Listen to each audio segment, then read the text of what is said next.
Hallelujah. Give him hallelujah. Give him the highest praise. Hallelujah. Give him the highest praise. Hallelujah.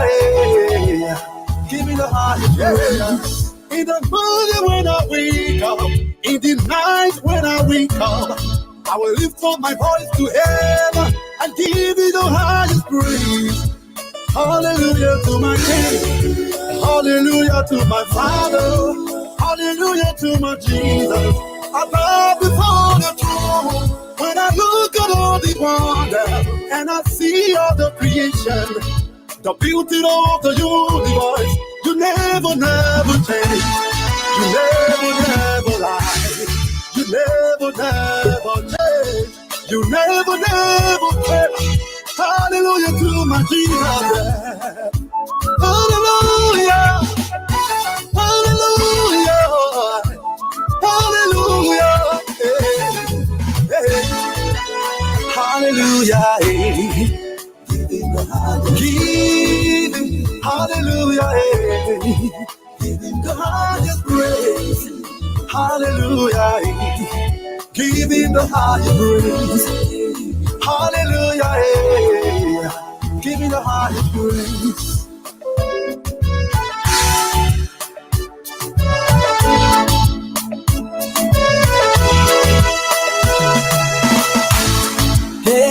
Come let's pray, Jehovah. Come let's worship Jehovah. He deserves the praise. Come let's praise him. He deserves everything. Oh, the worshiping. Oh, he gave me life. I will praise his name. I'm here to praise my God, oh, because he gave me life. Come celebrate, come jubilate, come to worship him. He deserves the praise. Hallelujah. Well, good morning, good evening. Can you get a man? Did I say good morning? Good evening. I'm Alfonso Zay and Sort of the Liberia Public Radio and LPR TV to want to welcome our viewers and listeners this Sunday evening. It's Sunday, it's 7:50 Eastern Standard Time. And this is your informative Sunday news magazine. Freedom Watch is airing here this evening, right here to the Liberia Public Radio, New England Bureau. We want to welcome our viewers and listeners across the globe. Hopefully, you had a very great Sunday here today, whatever you are, in Liberia, in the US, Europe, as long as you are on the planet Earth. We say thank you for being part of today's program here, whatever the case is. Thank you for being here. It's a very shallow. We're going to get this program going. Lift up your hands and worship. Lift up your voice and pray. Hallelujah. I lift up my life for Jesus. I will worship you, Yahweh, Yahweh. This seems to be our theme song by Minister Joseph Bass from the West African state of the Republic of Liberia. Higher praise. All right, so okay, we want to welcome you. Thank you so much for being here. I'm Alfonso Zay Sort of the Liberia Public Radio 10 LPR TV. Hopefully you had a very great Sunday, whatever you are. Thank you for coming here. Yeah, praise the Lord. Yeah, that's Sunday morning, man. Too much going on right now. You guys had a problem here, so that's not a big deal. Probably I didn't see you in the morning, so if I say good morning, that's part of the game here. All right. But thank you so much. And we are here this evening, as usual. A lot is unfolding in Liberia, in our neighborhood, and wherever it is. But we're always here to give it a good talking point, conversations in a very honest fashion. If my audio is perfect, just do me a favor by letting me know. Oh, let me just welcome someone right here from the Bay State, Madam Lucy Nimlin. Today is your birthday. She's one of our valuable listeners of the Liberia Public Radio. So, should I say I should dedicate this entire program? Why not? Right to my own neighborhood. I've been friends for quite a good while. And today is your birthday. So let me see here. Let's give something by this guy called K Praise. Show off for me. So let me give you the song here as your birthday treat.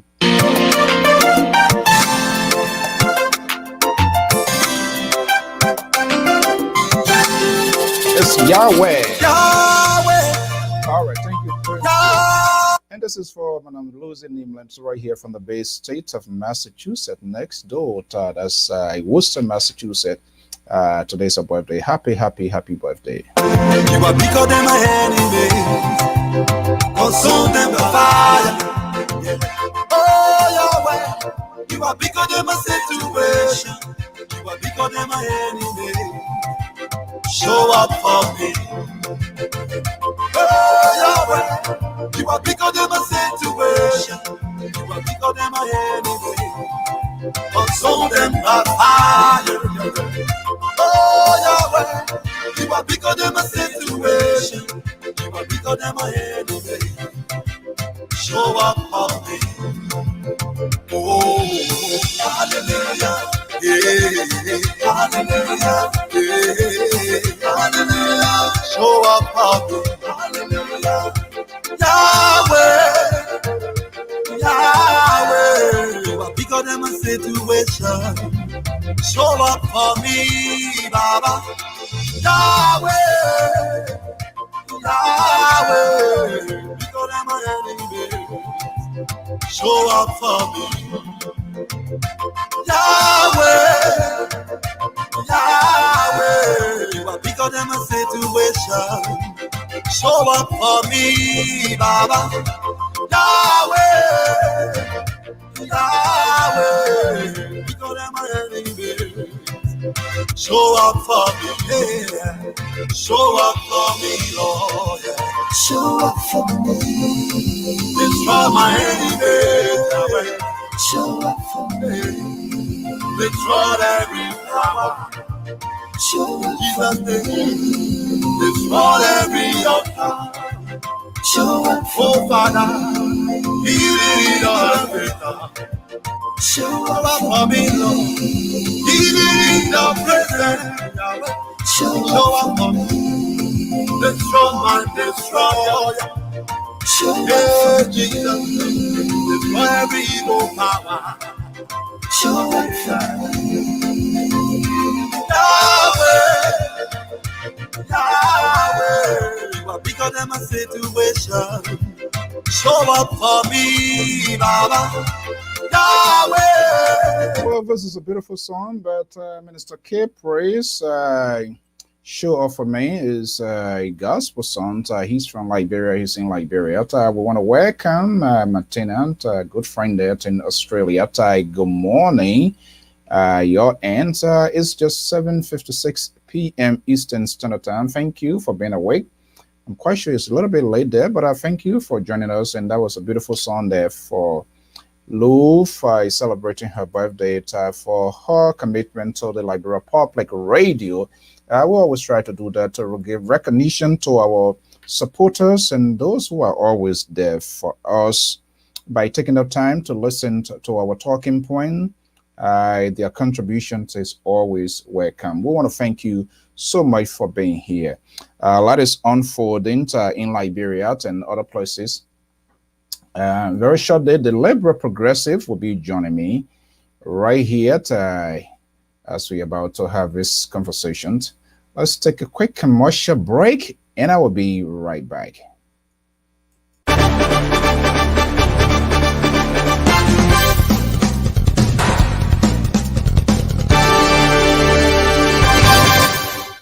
You've worked for months to bring your client's event to life, but unfortunately, the world had another plan.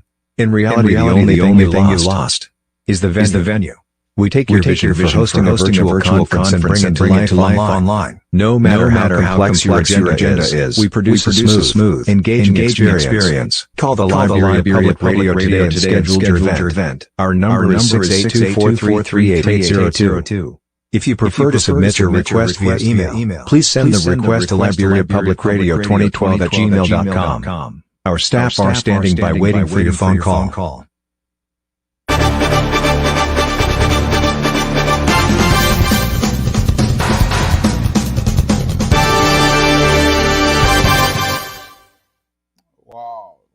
what an amazing commercial there from the fingers of the station manager himself, Mr. Nat Cryport, at headquarters in Philadelphia.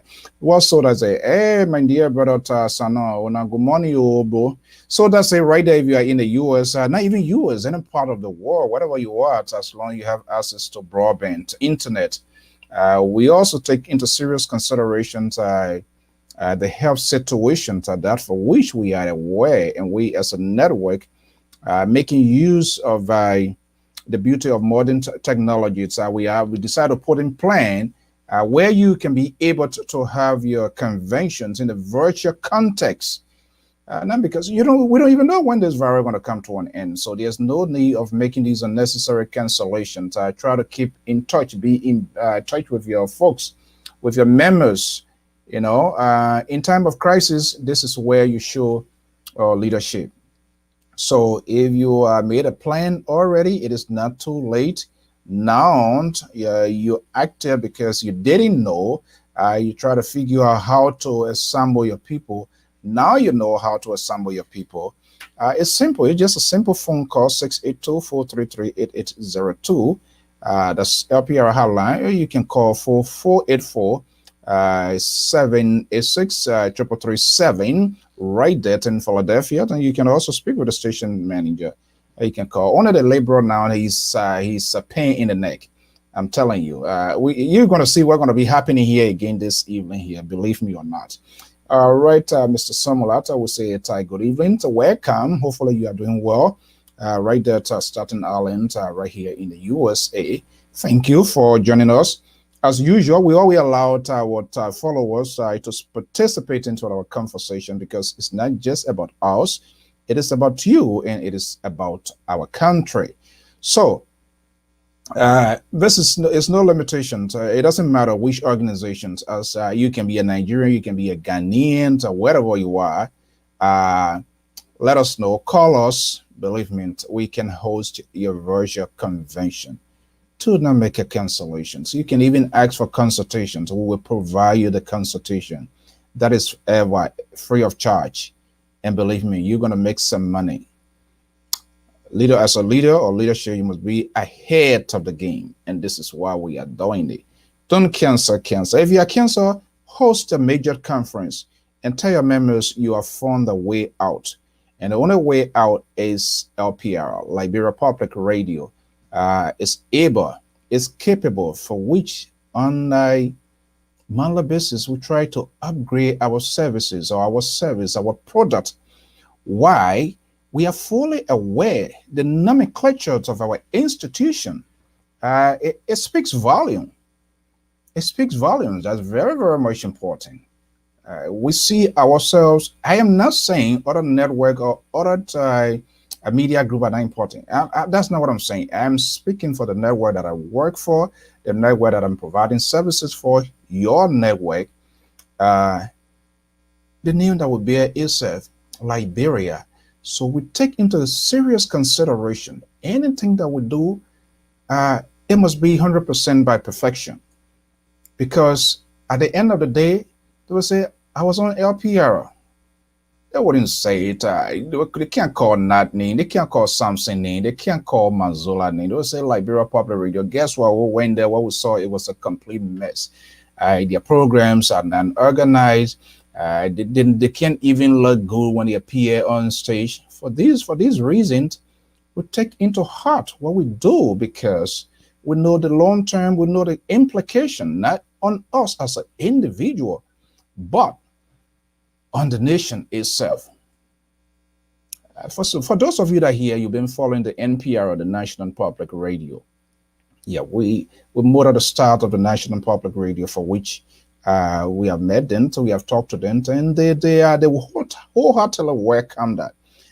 For which one of the programs here that I host, All Things Considered, is one of my favorite program on NPR. If you have never had a chance to listen to NPR, the National Public Radio in this country, I will encourage you to do so.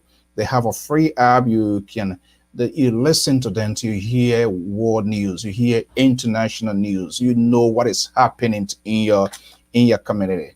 welcome my own sister right here from the ocean state of Rhode Island. I'm talking about Sierra. Sierra, good evening, and hopefully you had a great Sunday. Saw some next post recently to graduation. Thank you for everything that you do. Thank you for being a valuable member. We are giving a shout out to one of our valuable member, listener, follower, Madam Lucy Nimlin, celebrating her birthday here today.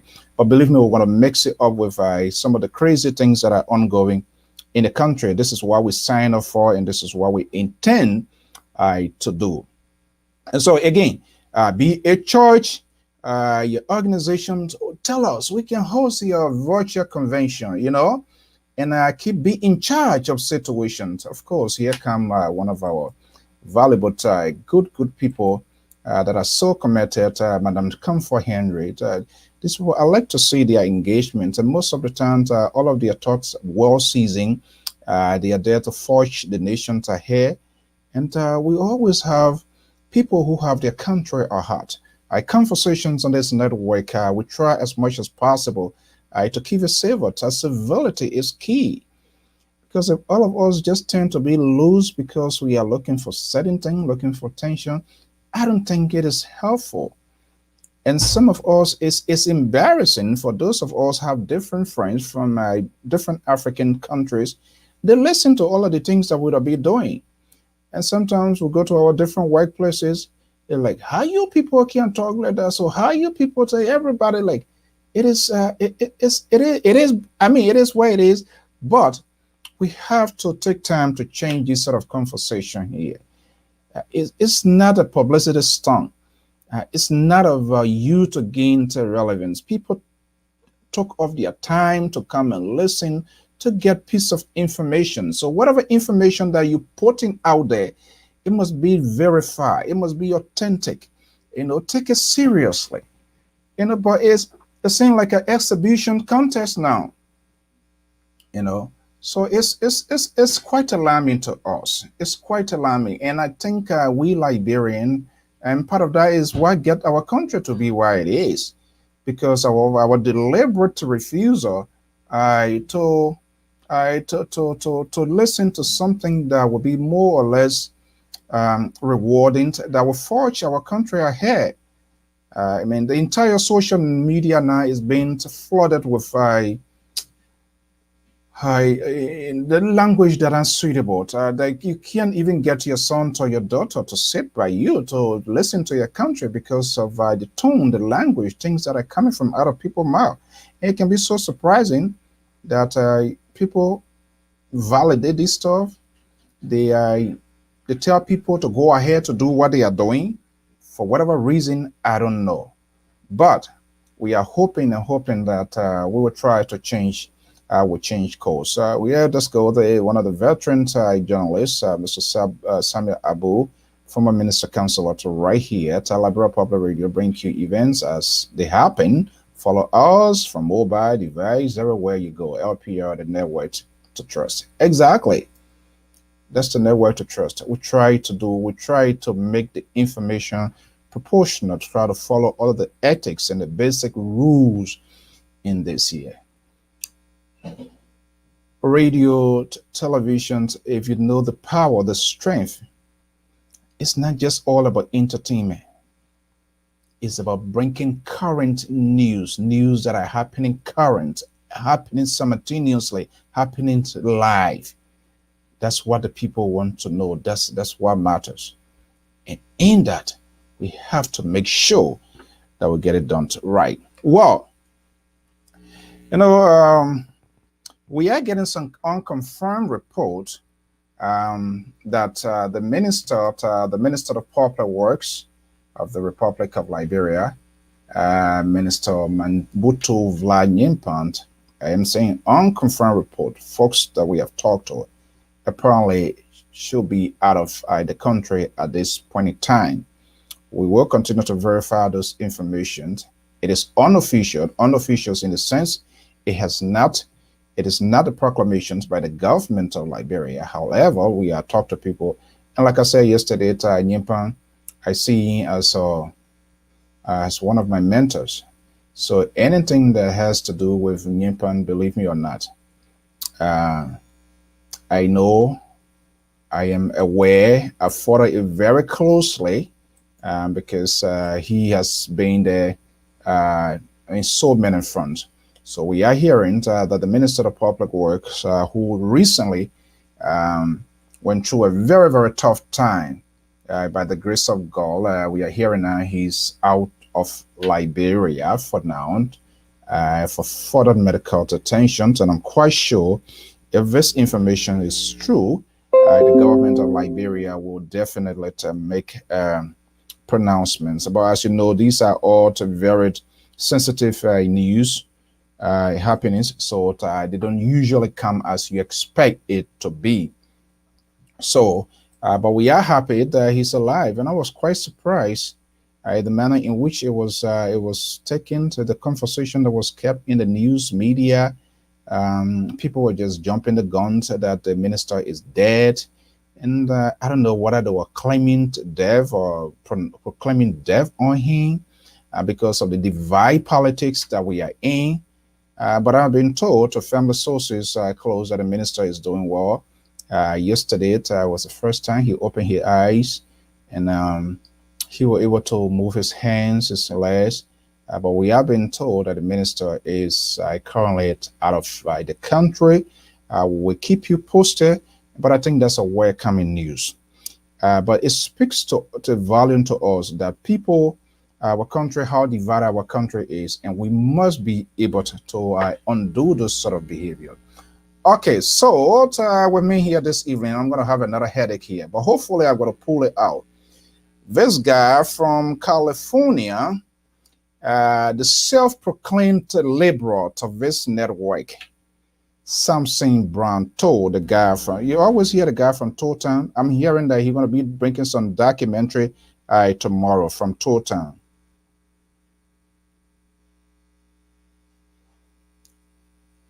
Just bear with me. I'm just trying to get some messages coming here. He's going to be with me. There he is, the liberal progressive from California, Samson Brown told. Okay, are you the Block Who of LPR or Block Who of Liberia? Let me see. Let me see how you're online. Check your mic. Check your mic, Mr. Toll. Let me see here. Is it from my end? This Total man, anytime he comes in, it's always a problem. Are you there? Yes, I am the Bloku of West Africa. I'm not even going to Liberia. Why, when you come on my program, you always try to create unnecessary drama? You purposely mute yourself so you get me to scream like some kind of, what is your problem, old man? Well, one of the reasons I want to understand as to what when I do these things, to test to your conservative ideas and your conservative view. And I want to know whether you truly want to sanction this liberal progressive. But now that you're asking as to whether my mic is on, that gave me a little bit of a form of relief that I'm ready to have a serious conversation. You're not even sure what you're talking. Who are you seeking someone else's consultation? Is that the station manager talking to you or what? No, the station manager is watching. He wants to make sure we do well and LPR continue to do well. So he's watching. He's keeping tab who's doing what and what have you. So we're going to be on our P&Qs this evening. Okay, let's get the ball rolling. First, I don't want to dwell on that much because it is not official, but we are hearing the minister is doing pretty well, but there are some other revelations surrounding this whole thing. We're not going to go in depth. I intend not to discuss it because it's just unbelievable. Only those revelations, those informations that we are getting, if it happens to be true, then that's discussing. But I think some of those are already on the social media. So usually, not everything that comes on social media is true, but when you look at history of other things, then you try to validate it to say here, because nobody can just make up something based on the little heads up we are also getting tired from folks that are close to the minister. It is alarming, something. Yes, yes, it's very alarming. But first of all, we want to thank God to see that our brother is coming around, moving his body, a part of his body. That's wonderful, because that's a very serious issues he was facing.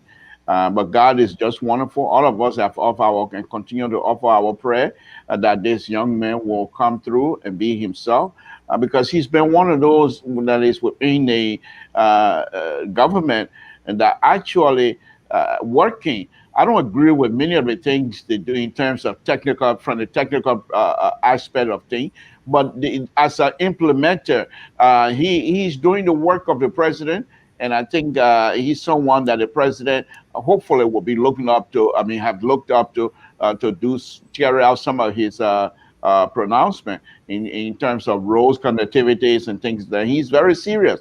In fact, he's one of those that I believe is very good in his government, that goes out and seek international community donor funds to do certain road projects in Liberia, and I think it's wonderful. So right now, it's like a blow to this government from the perspective of road connectivities and what have you, because road, I believe, is the backbone. And if you have a decent road, your economy will pick up very quickly, because people will utilize those roads to make sure they go from point A to point B to sell, which then generate fund for the government. So I think the government was right to make road connectivities number one priorities as far as Liberia is concerned. And so having Mabutu in charge of that, I thought it was a wonderful idea. Like I said, from engineering perspective, I don't agree with many of the things that happen, but as a manager, I think he was doing a wonderful job. Yeah. And indeed, welcome, my man DJ Wale Kanpaut. He's the name Mabutu is not a strange name to him, because we all live Stephen Tower Estate. We did a lot of things in common. Mabutu Vladimir Pant. I hate to be repetitive, but we came a very long way. And so, in as much we here, we get a piece of job to do. We will not allow people to just demonize people and do things that are not right. Okay, welcome, my good friends, LPR senior analyst. Mr. Amos George is here with us again this evening. Mr. George, good evening. How's your Sunday? Well, as I usually say, we're hanging in there. Hanging in there. Yeah. You're still determined to take your case against Manipaka Des Moines. Oh, yeah. I will prosecute my case, and I will make sure that government will not become senator or bomb candidate. Ms. Dorothy Tumo is the one should be senator or bomb candidate. Manipaka Des Moines, no. I'm hearing something different here tonight. Wow. Okay. Can you repeat that again? I am saying Mr. Manipaka Des Moines has the right as Bongis to run for any position in the county. But when he wants to use the county, the people as a stepping stone to get to that position, they say no way. And let me make this very clear tonight. I support Ms. Dorothy Tumoyan as the next senator for Bong County. Oh my goodness, this is strange. I never saw this part of Amos George before. I think there's something here. The Liberal is now, he's bouncing in his chair. Okay, so folks, guys, let's discuss it. I try reaching Madam Edith Gonglo where we yet to get a confirmation, but we all been getting this sort of this little bit hinge that is coming around. Are you affiliate of any party, Mr. George? No. Why? Are you an independent? What I always say, there's no. What I say important, there's no independent. At the end of the day, you got to vote for somebody. Okay. Yeah. So, which institution do you belong to? I just want to know. Actually, I still looking at them. I'm still looking at them. Okay. We're not going to shove anything in your throat, but it is an established fact. The guy that based in Sacramento, let me bring him on so that we'll see him vis-a-vis vividly clear. the liberal progressive of the Liberal Public Radio, is a sympathizer and a registered car member. Even though he always tries to draw the fine line, I'm registered in USA, not in Liberia. But at the same time, he talks about Liberia. Samson Branto. Samson, you talk to us. Are you a happy guy this evening? We are hearing Madam Edith Gonglo of your party, Liberty Party. Potentially, unconfirmed report is maybe in a happy mood this evening with the primary. I know it was some chaotic. I saw a tweet from Madam Tila Yuri extending congratulatory messages now to Edith Gonglo. What are you hearing from your Liberty Party, Kian? Well, like I said, Mr. So, I'm Liberty Party USA. I'm not Liberty Party Liberia, and so I don't have any kind of linkage with respect to information. However, let me make one thing clear as well. There was the chaotic situation that was happening, that happened in NIMAC with CPP and what have you. I think those are things that you expect to have to come out if the leadership themselves do not believe in certain activities. And there's no secret that Honorable Alexander Cummings do not like primary. And in their book of the collaborating party book, the blueprint, primary is not number one. And so he's always fight against, or he has fought against having primary to be number one. So what is the reason? What is the reason Yeah, for that? What is the reason for that? Why he doesn't like this I'm primary? not too sure, but he prefer. I'm not too sure why, but he prefer popularity instead of primary. And if you go through there, and which I can't find my document, I'm sure, I hope that you didn't come overnight and take my document because it's so valuable to me. What are you talking about? Anyway, in that document, Mr. Toh, primary. who didn't come overnight to take your document? You what? You say, I hope I didn't come overnight and took your document? That's what I said. Do you have a problem with that? Mr. Joyce. Well, maybe you flew overnight from England to California. I'm glad Mr. Judge is on board with me. Thank you, thank you, Pastor. Thank you. Let me make my point, Mr. So on a very serious note, the gentleman, the chairman, really never liked primary.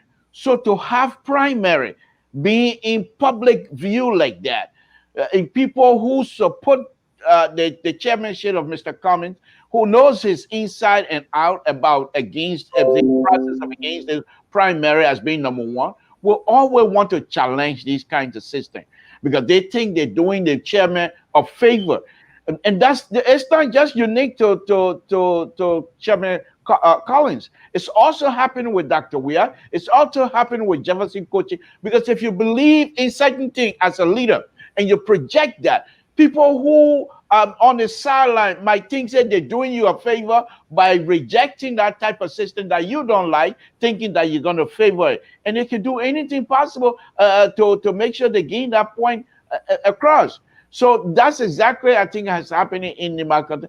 But I'm glad that the Nimadian themselves, as educated as they are, as smart as they are, warrior as they are, they will not let anybody come from Monroe and push them around. And so they decided, look, this is the system we want, and that's the system we're going to go with. And that's the system that has prevailed. And I'm very happy that he's successful. Pa George? Well, democracy, I think if I remember, the ANC said that they wanted a voter survey or something like that, and the collaborating political party agreed on all those and incorporated them into their documents. So for Mr. Toh to say that the ANC leader don't like it, I don't know, because they all agree on, I think, those three principles that they were going to use. Now, the subdivision county out of NIMAC County is a little bit discouraging. On on Mr. Ta Wongie, because as I was hearing, his member, the boycotted the primary. I don't know, I have not been able to authenticate that. But if they did boycott it, then of course, it won't be right for the democracy which we're yearning for. Better you participate and you can protest. And it's too soon. This is just a primary. Why should it be marked by violence? Yeah. If this time, then what they will do into the general election? So we have to caution those who are involved to exercise restraint. I know I follow Mr. Ta Wongie. I mean, he's young guy, young and energetic, and he's been doing something in Nema according to the people. But here's the thing, Mr. So, Nema County is just like other counties. Name identity. There are certain names in Nema County when you call, people put out their hand right away. So, like Gonglo, like Doki, Wonzele, Kuampa, Fangalo, these are known names in Nema. And when you are from one of those areas, politically for someone just a known commodity to come to get you is not easy. So there are a whole lot of things that play out in this primary in Nema. Miss Gonglo was already, she has been known in the country. She served as, I think, assistant superintendent or something like that. Besides that, she has a name recognition. And for Mr. Ta, he's a young guy, progressive. But I don't know. I was still doubt whether he could pull that up. And what my instinct was telling me exactly what happened. I don't think he was able to really gather now the support. He could have the young people, but what about the older people?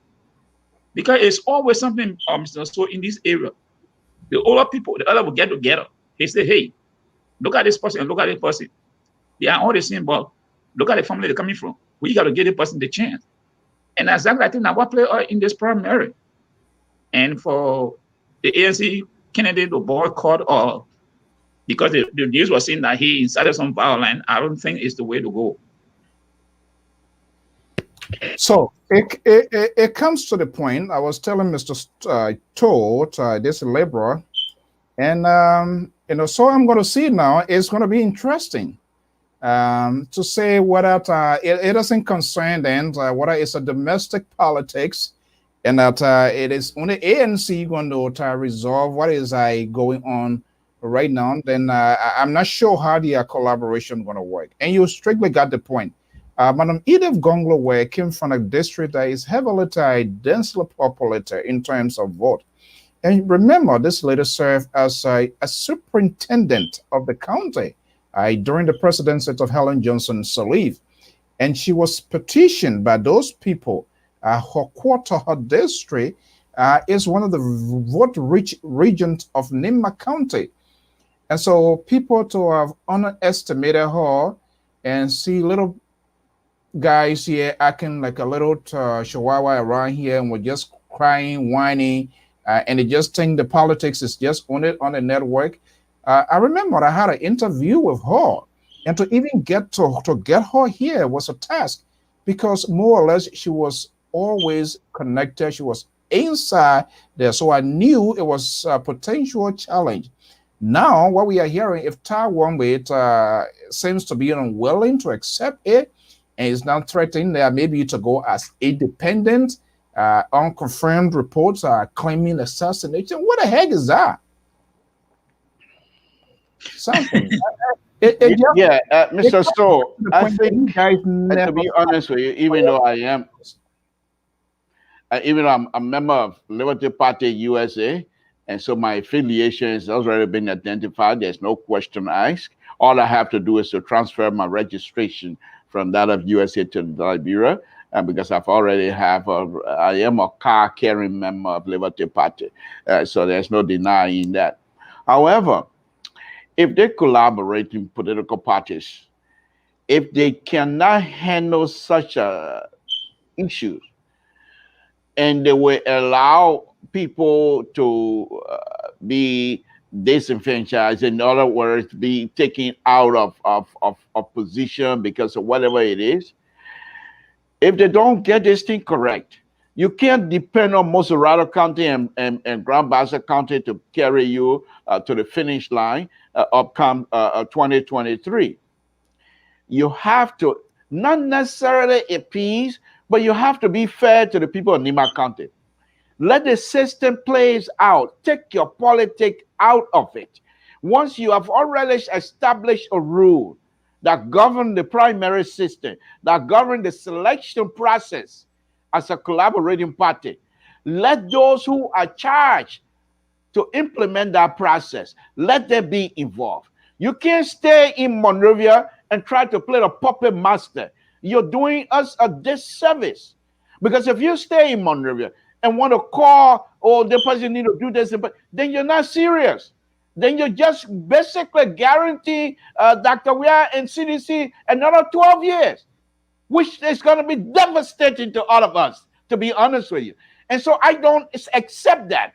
However, the leadership of the collaborating party, Mr. Why you don't accept? Please, if you don't mind, let me finish my statement, because right now I'm getting energized, to be honest with you, because I cannot afford another 12 years. Did I say 12 years? Another 6 years of Dr. Weah and his people. I don't want to go through that. However, if the leadership of the political party, collaborating political party, if they cannot come together and have these rules they set, these are just a test of, you're testing the rule. But you want to be in Monrovia and manipulate the system by who goes where and what have you. That's unfair. And the people of Nima, they are educated. They didn't come from one place. They are very highly educated. You can't fool around with, you can't play puppet master with them. They will resist you. And that's exactly what we're seeing. If they were to allow the system, they have this, the first set, which a voter have to do survey, you let that go through. The second set, if it's primary, you let that go through. But instead, how do we come from there to primary and have a violence? Well, what's the reason? If these young people in Nimba County, you think they're stupid? No, but they don't want you to steamroll them, and they're going to resist it. And this, if we're not careful, you can't depend on Moserado County and Grand Bassa County to carry the collaborating party to victory 2023. It's impossible, because these are only 2 counties. You want to establish yourself in all of the 15 counties as being viable candidate if you select your candidate. But now you want to play puppet master. People, other counties are watching Nima County. So what CPP is doing over there? Oh, they don't even know how to do. We're not going to let them come to Crema County and come to ruin ourselves. Then you're going to have an independent candidate sprawling all over the country. That would guarantee Dr. Weah another 6 years. And like I said, I'm not ready to go through that. God forbid. Okay. We want to welcome you folks. We will allow you to participate in this here. This is about our country, Mr. Jackson, right next door from the Bay State. We want to welcome you to William K. Glade, former representative of Grand Juda County. We want to welcome you. So I think the result speak volume. Okay, yeah, Mr. Jackson, I quite agree with you. And this is what people do not want to accept. You know, and Mr. Jackson said it. I think the result speaks volume. You know, I said this from the beginning, from the first drafted, and I say it's a framework. I did the tone of the framework itself was undemocratic. Now, these Mr. Soul, I will push back before you finish your statement. I will push back before. Remember, Mr. Soul, you cannot say that particular framework that put these people together to be undemocratic. Please try to find another word that would describe my standing in the standing of our entire community in Liberia. We're trying to dislodge Dr. Weah and CDC, and now you're going to call our policy framework undemocratic. What proof do you have this afternoon, Mr. Soul, to show that whatever we put together, you have 4 political parties, then you're going to tell me their process is undemocratic? Can show me.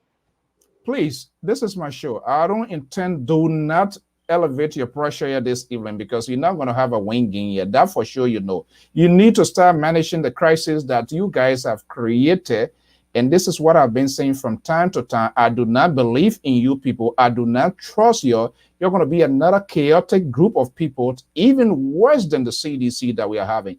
Typical example, this is what we are saying. I interviewed Dr. Balu the other day from Maryland County, who happens to be a candidate, who happens to be a not Liberty Party, Unity Party. It shouldn't go under your skin. And no one is infallible, okay? Because you already popping up, you want to say something from Unity Party.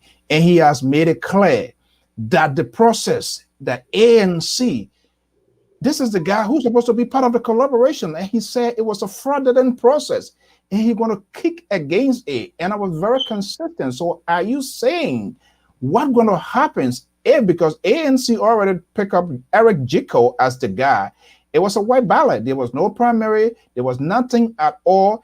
That system, God won't know how it went into being. And he said he's going there. And I'm calling to him.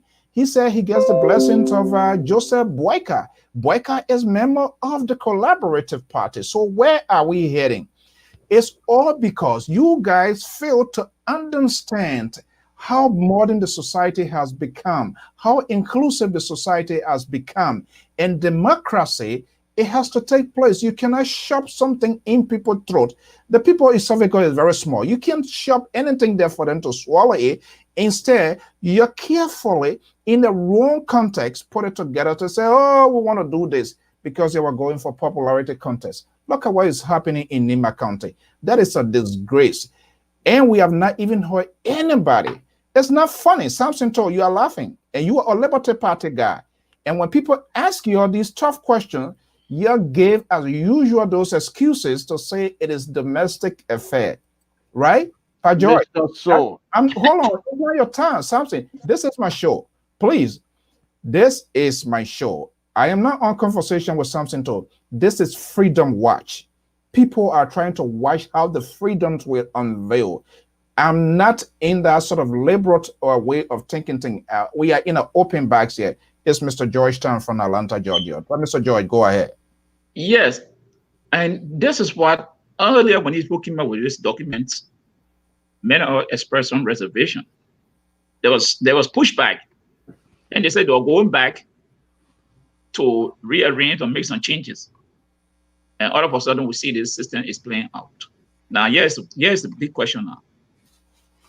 Almost everybody found from either the ANC, Unity Party, the Liberty Party, every time they come out, if they don't win, they will go independent. So now, the question here is, what are the leaders doing about these people? Because Boakai is the guy from Maryland. He's supporting the guy from Maryland. Jiko is being supported by the AN, and the guy from Boakai Party is saying that if anything, he will go independent. Now, likely we're hearing rumor coming from Neymar. I won't say he will go independent.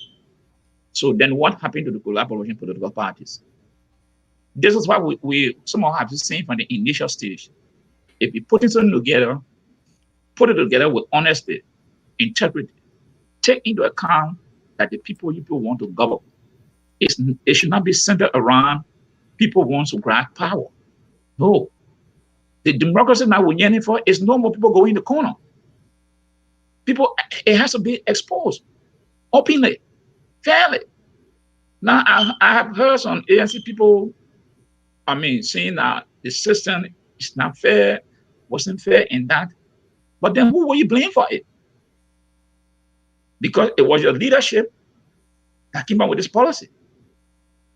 Now, so they should be willing to live with the results of any elections, because it's what you put out there, and when the people are participating, you should accept it.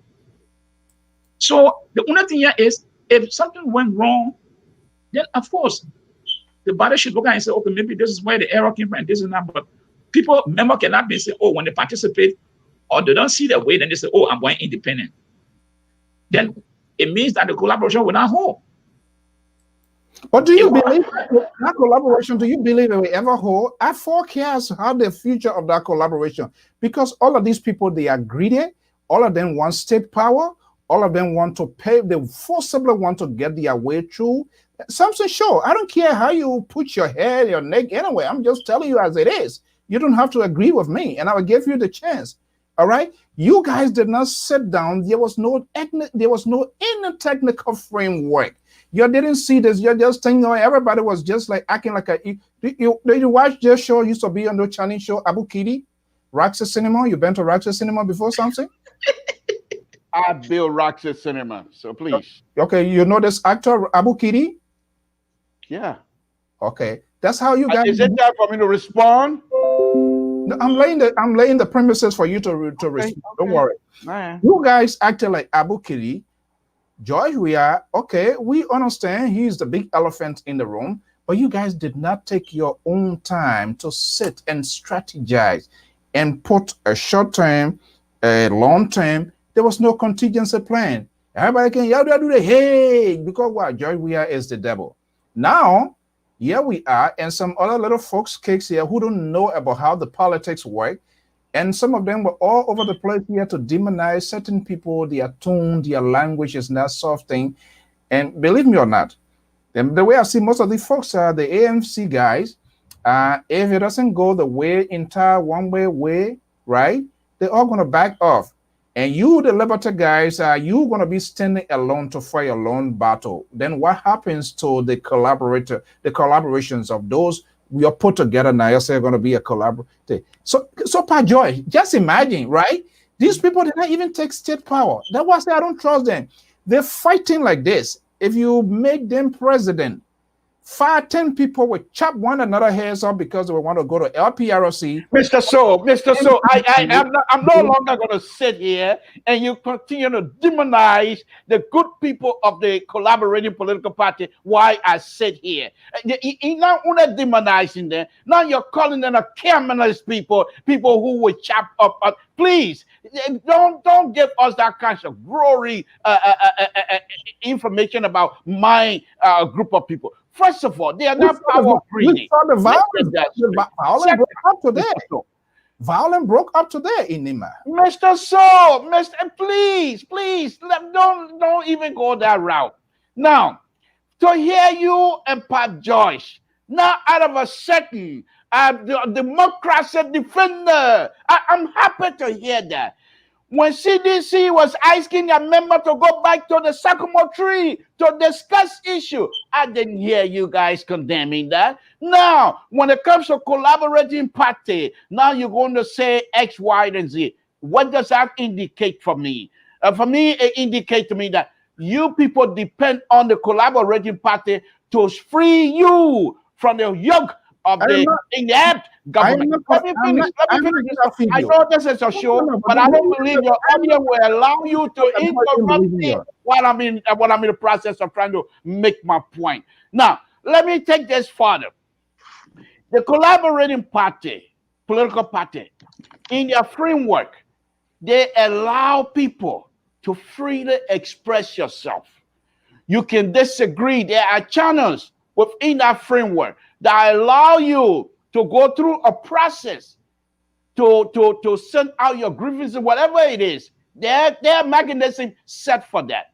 The collaborating political party, they are not dumb. These are highly educated people. They have plans to help you rule Liberia correctly. Now, what we have now, number one. Second thing, Mr. So and Pat George, I hate to bust your bubble, because the collaborating political party, the fact that people are saying we don't agree, that itself is a form of democracy. Now, if you wait until the end result comes out, that you can call it crooning or corruption or whatever you want to call it, then you have an end result. But you don't have no end result. But now you're going to come up with words that's so my comment. You're itching for fight, but I'm not ready to oblige this afternoon because I want to make my point. So let me make that point. I know it's your show. You have the right to mute me. You have the right to sanction me, and I don't want you to sanction me because I want to make a contribution, because that's what you do. Anyhow, the point that I'm making, Mr. Saul, if you and Pat George probably want to understand it, we are in this together. We're going to help you. Don't worry, we will help you. Dr. Weah and his people going to go. We will win. However, the winning process takes some time. You have to understand the position of many, many Liberians.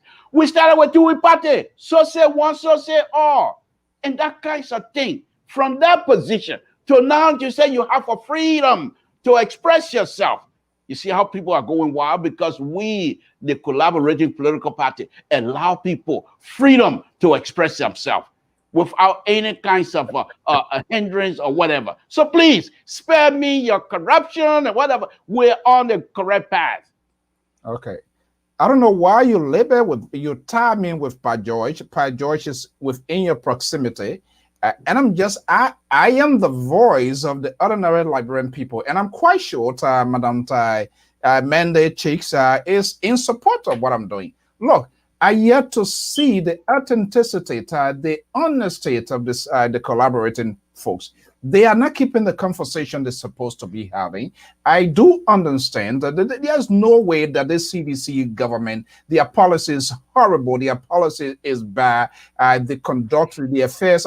Are you getting in the ring to fight? You want to fight me? Mr. So, this is a very serious business. I have to take it serious because what you're demonstrating this afternoon is something that I'm not going to let it go free. So I have to get ready. I'm going to respond intellectually, that is. It's got your action this evening is ridiculous.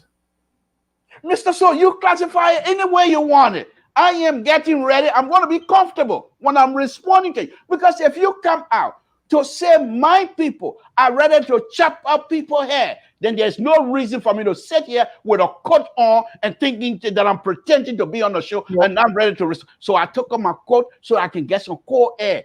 So then I will deal with you, Google. I can tell you when you chop me, oh yeah, you will go to good jail. This is a USA. All right? Why you did not SF is an intimidation. I can call the state police right now. Mr. So, you cannot try to put a crime for the fact that your guest has taken his coat in the studio. The reason why is simple. It's hot. So I took out the coat so I can get some coat. What police you gonna call? Okay, now you see, that's what you conservative do. When a liberal try to defend himself, then you want to call the law on them. Now you're becoming a law and order person on LPR this afternoon. You're gonna call the law on the liberal progressive, just like Donald Trump and his people. We're gonna resist you. We're gonna defeat Donald Trump here in the United States and defeat Dr. Weah in Liberia. That's it. Simple. The liberal are coming, and you be ready. There you go. He talking softly and I saw if he's Pa George, take it away. You know, what we are saying, I mean, people know some of our stance when it comes to Liberia about President Weah. So there's no question about us talking about President Weah leadership. But here's the thing here.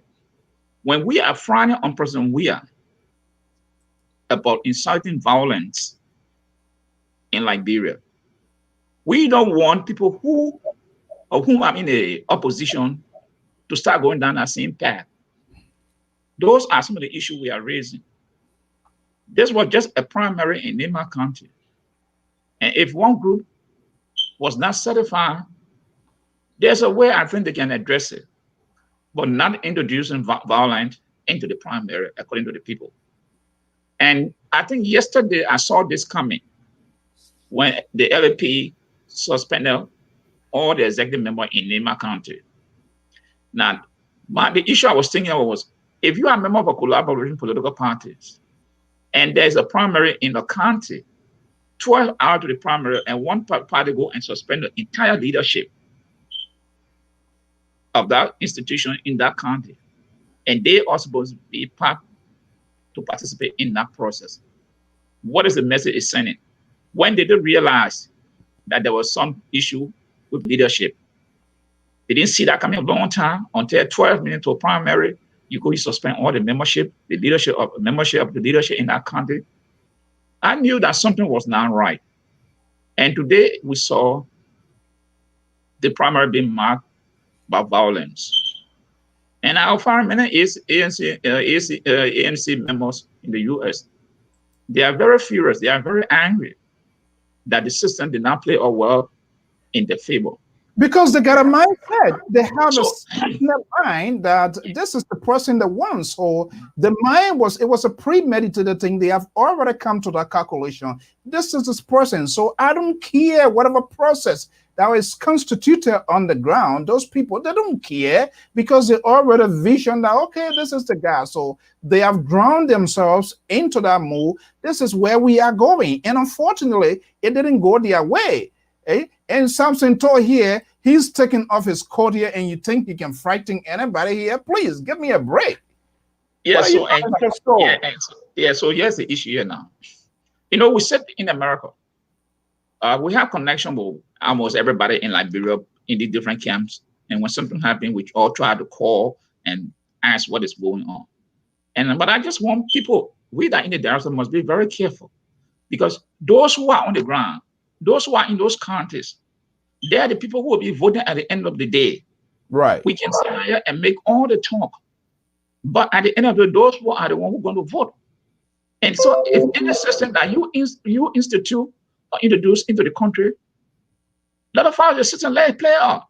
Whoever win, I mean, that's politics. Someone got to be the winner. Accept it and move on. If there's an issue, resolve it. Now, my question now to the 4 political parties: what is happening now? How would they address it? Would they say it's an internal affair so other parties can you heard George Lobo here the other day. So this is the excuse. This is the excuse they gave me. And yesterday, that's what I was saying.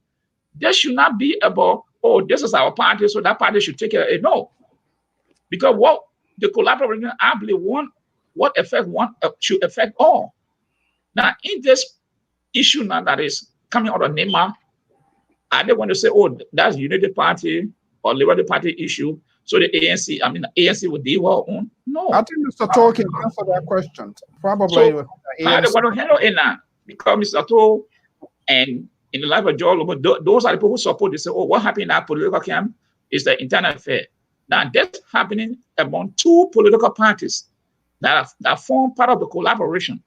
So now, how are they going to handle it? Are they going to say, okay, ANC will handle what happened in Nema County and the other party will handle what happened in Nema County? I told all the leaders are supposed to come together and say, hey, let's see how we can resolve this issue. How are they going to handle it? If they believe that everybody are independent and should discuss what they believe in. So how are they going to handle this thing now?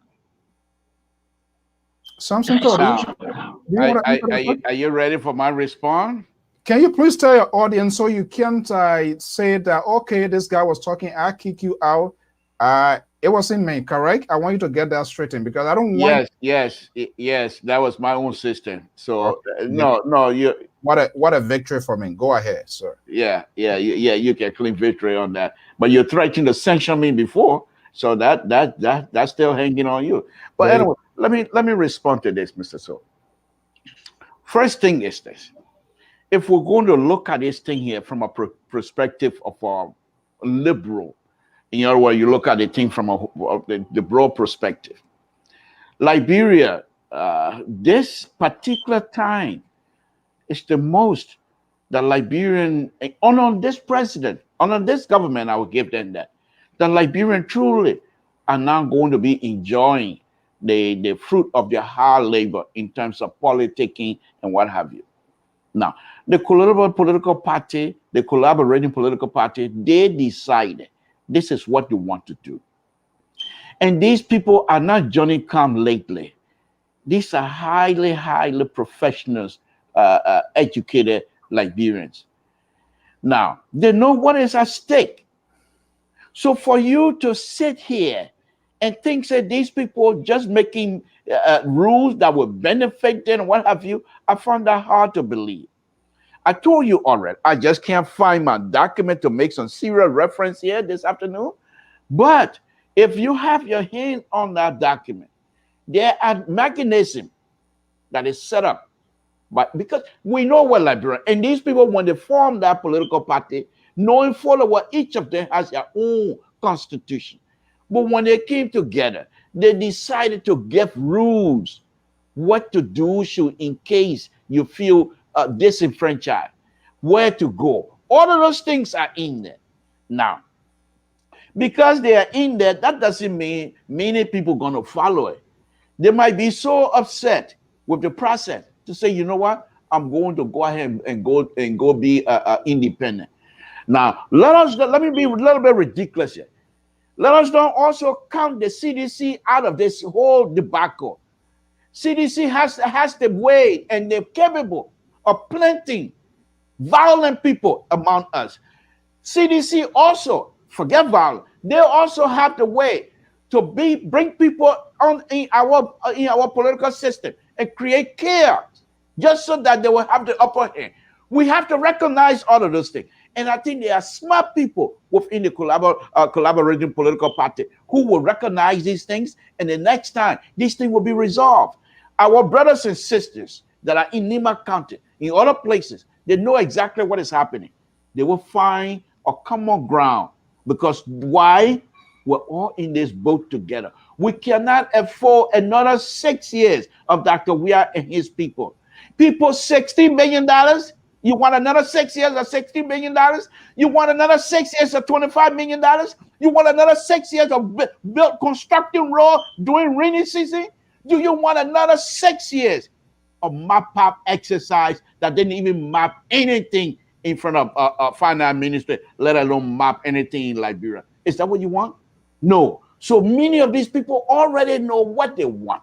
And because of that particular issue of making sure Liberia moving forward with that kinds of mindset, they will work together to defeat Dr. Weah.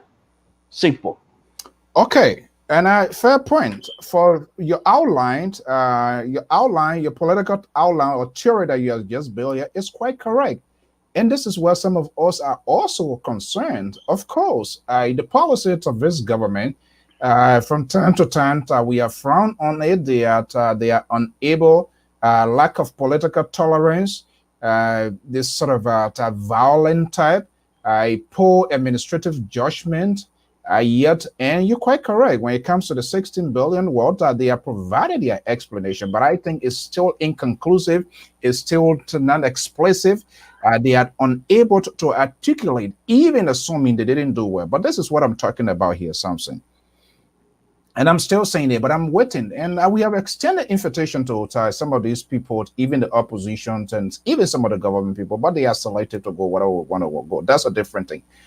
But when you have, I am concerned here that these parties, if they are fully aware that the CDC-led government policies are just not good for the country, and they are coming to form a collaboration, it is a good thing. But I strongly feel this process was done hastily. It was not carefully. There was no. I disagree with that assessment. You want to impose your will on me? No, I don't, but I want to inject right away that I disagree with that assessment. Now you can go ahead and finish it. Yeah, but wait until I'm done. Are you okay? Yes, but when you come across as somebody who is toting the line of the opposition against us, then I must inject immediately, and that I have done. I don't care, but I can tell you I'm the realist because I have no fish to fry in this year. The only fish I have to fry, I am opting for the Liberian to get the best. And some of these people that are even embedded with the very opposition, the government, all of them, they're no different. I have not seen that sort of political tolerance, the honesty, the sincerity in these people. All right? I haven't seen that. So I have the right. That's my opinion. And let us understand our opinions, our views. It does not necessarily make it true, but I'm just being very real here because we saw these things happening in the past. We saw it in the All Liberian Conference that brought Charles Taylor to power when politicians failed to come around the table to put the interests of the country first and outline things that are matter to the country. They didn't do that. And Charles Taylor came out there. I know these people, they will be arguing because he or she will not want to give way to the other persons, and they will be in that bickering, they will be in that noise, and I will be elected as the president of the Republic of Liberia. Mr. So, I hate to bust your bubble. I know you're still talking, but I hate to bust your bubble. Charles Taylor time, we did not have people like Lobo. Charles Taylor time, we did not have people like Henry Costa. Charles Taylor time, we did not have people like Yeka Kolubat.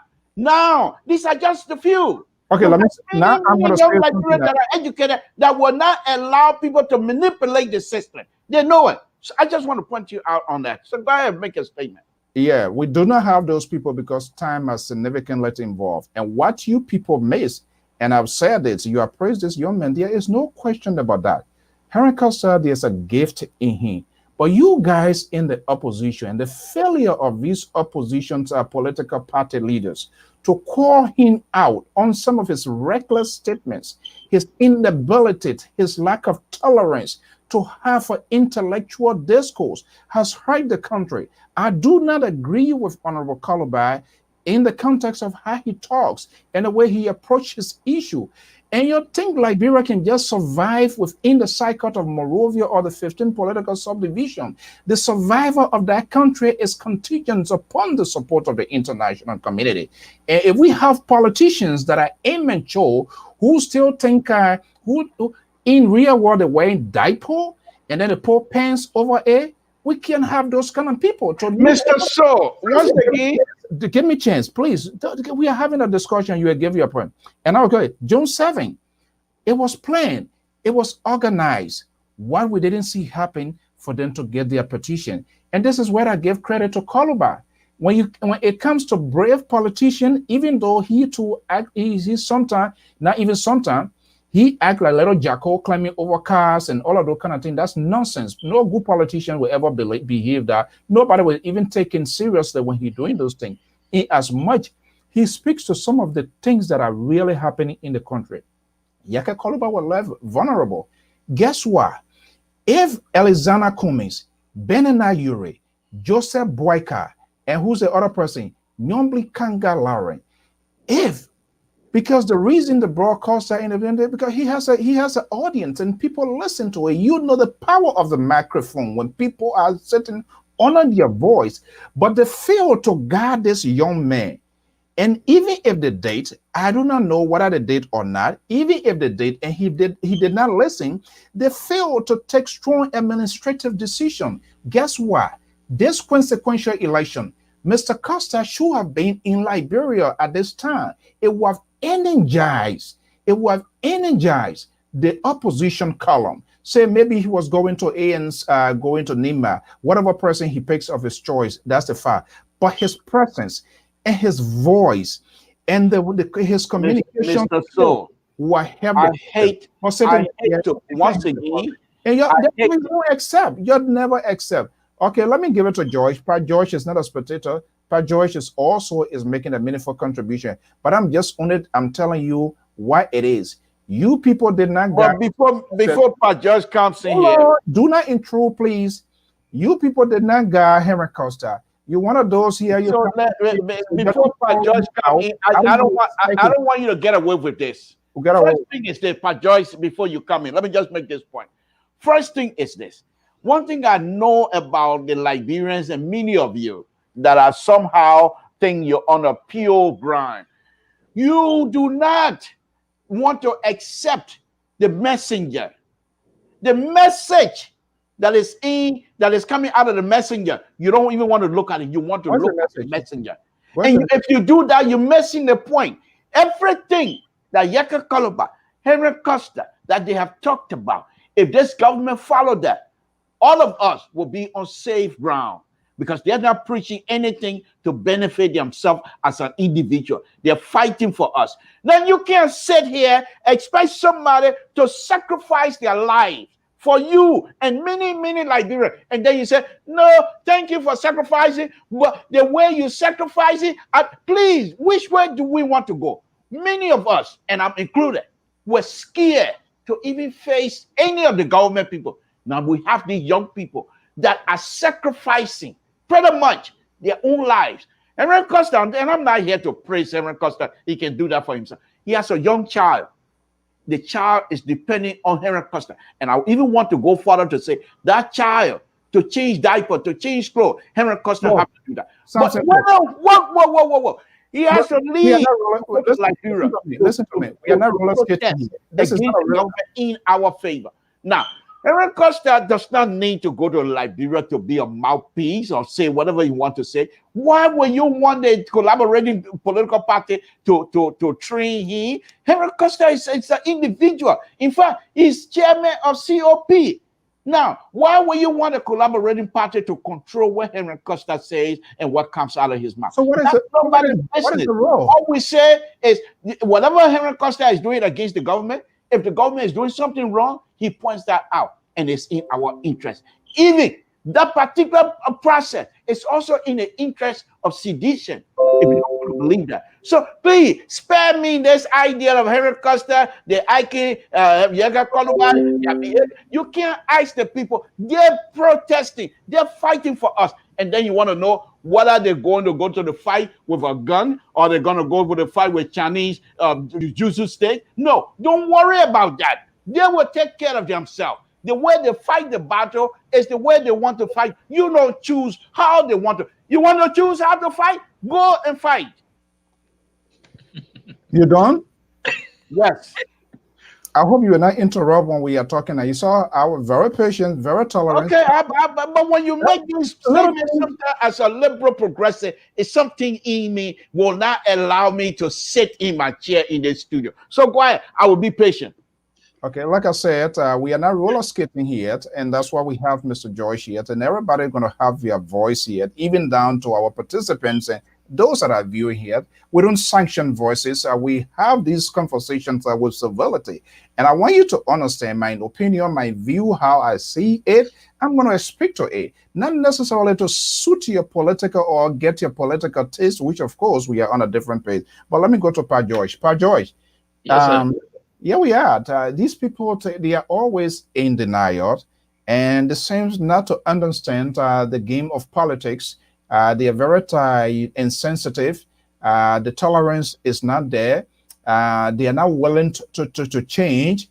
There's not much evidence that I'm saying on their part that we see as alternative, because their language is very uncomfortable. They want to do it forcibly. They are not putting on that sort of diplomatic skill. And like I said, all of these things that we are talking about, things that are happening in the country, remember, so we are within the diplomatic enclave, and these people look at exactly what happened. So why do you think sometimes people don't recognize? Because if you don't conduct yourself the way it should be, you find it very difficult for people to work with you. But let me just go ahead and give it to you for we are listening to something too a lot. Yes. And I will soon be putting the number out here to allow our followers to participate. That is very important. I get listening people say they are fighting, they are championing the cause of people. For who? Not for me. But no, let me say. But here is the thing. One of the questions I asked, Mr. So, nobody went to this poll and said, oh, go and talk for me. It is the path they choose to go to, that I'm going to do this. Now, and that comes with responsibility. They look at the risk, they look at the responsibility and say, okay, I'm going to do it. So you take on it. And if you take on it, you have to do it to the best. And doing so, it doesn't mean that we cannot question you. No way. We will have and will still continue to question these poor activities. Because why? They have decided that there is a role we are going to play. So in playing this role, they also owe us an explanation. Okay, so the idea, if any people go and say something, which sometimes we figure that is not right, we have the responsibility to call them out. Because one, we as they are seeing something that is happening is not good.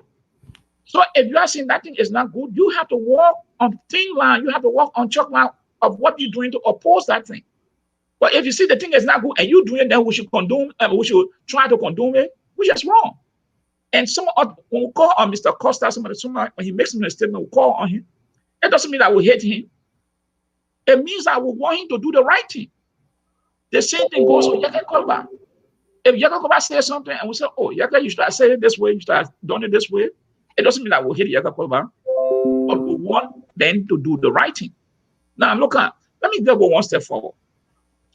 Just 2 days ago, you saw the couples of guys from the youth wing of the COP came out. They said they suspended membership immediately from the CPP, with all the knowledge of Mr. Costa, according to what I heard. Now, do you expect the Liberian people to just sit there and say, oh, because these guys are championing the cause of the Liberian people, so if they're saying this thing, they should remain silent, nobody should question the leadership? No. We will have to continue to question them because what? It is the roadmap they want to use to extend to political power. And when they extend to political power, they are going to make decisions on our behalf.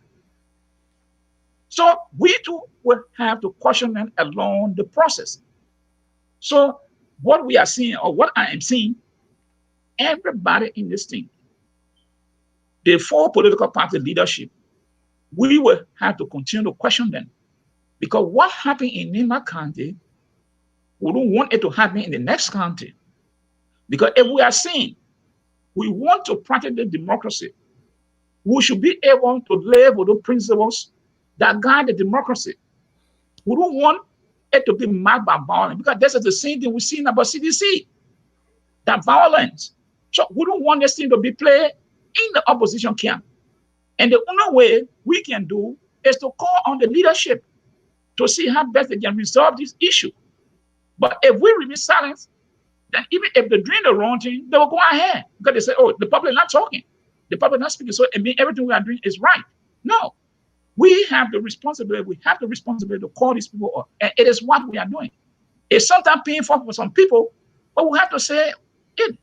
We have to call it what it is. So if you are in the CCP, and if you threaten that if you don't have your way, you're going to go independent, then what is the need of you being there? What is the need of you? It means that if you don't get away, that means you cannot stay.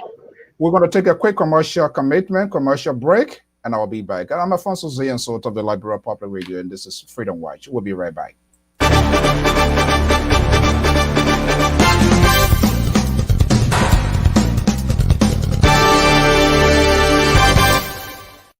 You've worked for months to bring your or your client's event to life, but unfortunately, the world had another plan. In reality, the only thing you lost is the venue. We take your vision for hosting a virtual conference and bring it to life online. No matter how complex your agenda is, we produce a smooth, engaging experience. Call the Liberia Public Radio today and schedule your event. Our number is 682-433-8802. If you prefer to submit your request via email, please send the request to liberiapublicradio2012@gmail.com. Our staff are standing by waiting for your phone call.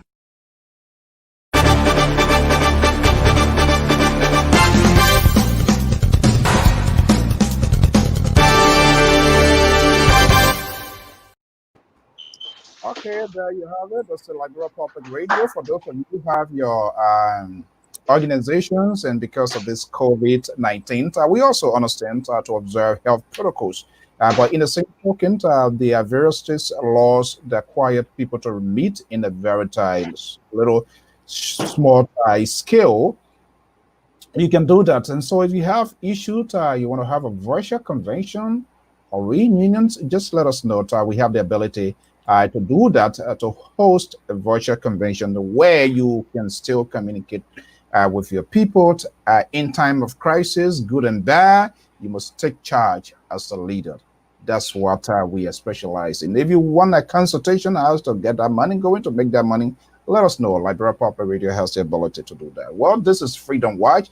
I'm Alfonso Ziensote of the Liberia Public Radio and LPR TV. Very shortly, we're going to be taking a phone call here. And that's what Mr. George was saying. And it is unfortunate that Liberians, they don't want to be mature in a game of politics. Samson Toe has cleverly unveiled himself here because he's one of those with those same drum beat. I get my 9-year-old, but I can't go. But he sit on this platform. He sit in California. He will be honoring the Pa George. Let me just unveil there. I am happy for him. Very gifted man, very talented man, skillful, good engineer, right? And I've been encouraging because I want him to give back to his country. And he's been doing it for the most part. But guess what? Anytime they ask him, the last 5 years ago, this guy been talking about his 9-year-old. I get my 9-year-old, I can't go. I get my 9-year-old, I can't go. So what are you talking about? Look, Liberia opposition needs to go to the school of thought of Bobby Wine in Uganda. He Samson told the Liberty Party leader Nanyombi Kangalaran. These are people, I don't call them opposition. These people, they are sycophants. All right? They just want about themselves. And when you talk here, then they get mad. They behave no different than the very CDC. And this is why they are all pulled around. Bobby Wine, Uganda, during the COVID-19, you can get a glass of water to drink. Yoweri Museveni, the guy's been in power since in the 80s. When governments or international community give fundings, they also offer him. What did he tell the people? He said no. How many of our opposition ever stood? How many of our opposition yesterday we were talking about this thing here? Who told you it is a separate branch of government under the provisions of our constitution, right? But they sit and just make empty noises all over the place. When the 25 million came, some of us started discussing it. It was wrong that the president, they just throw this thing in their throat and they never even had the guts to summon Mary Broad. Yeah, we're seeing the report now, right? Instead, the report was going strictly to the president. You can't be in charge at the same time. You want to be the referee, you want to be the match commissioner, you want to be the player at the same time. No, you can't be in multiple places at the same time. Not even the Nyombi Kanga Lawrence, not any of the oppositions. We have the opposition, the deputy speaker, all of them there. None of them ever called these people to vote to say, Mr. President, yes, you appointed the people. We want to know how the 25 million are going to be used. Whether it's on a short term, it's on a long term, not it. Samson Toe is here. Let him speak out now. If Nyombi Kanga Lawrence and all the other folks, whether they did that. Instead, I was saying lawmakers, the government, the ruling party, the opposition, all of them decided to pay themselves, even though they said it was their benefit. But that speaks to the values of their poor judgment, lack of empathy for the people in the country. They decided to put themselves first. Some of us have not even received our stimulus. Something got his Nancy Pelosi and Mitch McConnell do not agree. But when it came to the American people, they decided to get to a partisan put aside partisans and work across the bipartisan level. And what did they? They passed a huge stimulus to give to the American people. But guess what? Our lawmakers, the imposition, the opposition, they decided to pay themselves first. When ordinary health workers, when they even told them that they're going to pay them $15 or $20, they couldn't pay that. And then you come here, you want to come tell me this and that. All of you guys are the same people. It's not going to make difference. Now you guys don't want us to question the opposition. Now it was the same argument you were making yesterday when George Weah and his group were coming. You say he did life for Lone Star. You say he was a humanitarian. He was going all over the places. We shouldn't question them. They were going to be the change of agent. Here we are. We went down that road, and you guys want to take us there. You can go. I am not going down that road with you. Okay? I am not going to go there. I am not going to go there. Bobby Wine, who was a musician in Uganda, who is now contesting for the presidency. Guess what? The government even stopped him from campaigning in his. We know the traditions of our African leaders, how dictatorial they are, how authoritarian they are when it comes to leading people. But guess what? He insisted the political tolerance, the discipline in that young man. His driver was even killed when they tried to even assassinate him. But what he did, he sat down because he knew what he was doing is for the country, and he was able to organize himself. He sat down with international cable wire, the Al Jazeera, this network, that network, and sending the message out to the international community that there is a need of change. How many of these our people here have ever made that case? And you sit down, they go in from Spoon TV, 4TV, Copa TV, and just talk and just sort of exhibition. You think that what we're here for? Look, we need politics come with responsibility and maturity. If you don't understand, let me just tell you that. And I'm not saying that political tolerance and responsibility on the part of our opposition. That's why they are doing what they're doing. That's why they are doing what they're doing. If Time Womble, who is contesting, should know the consequences of elections. There are good and bad ones.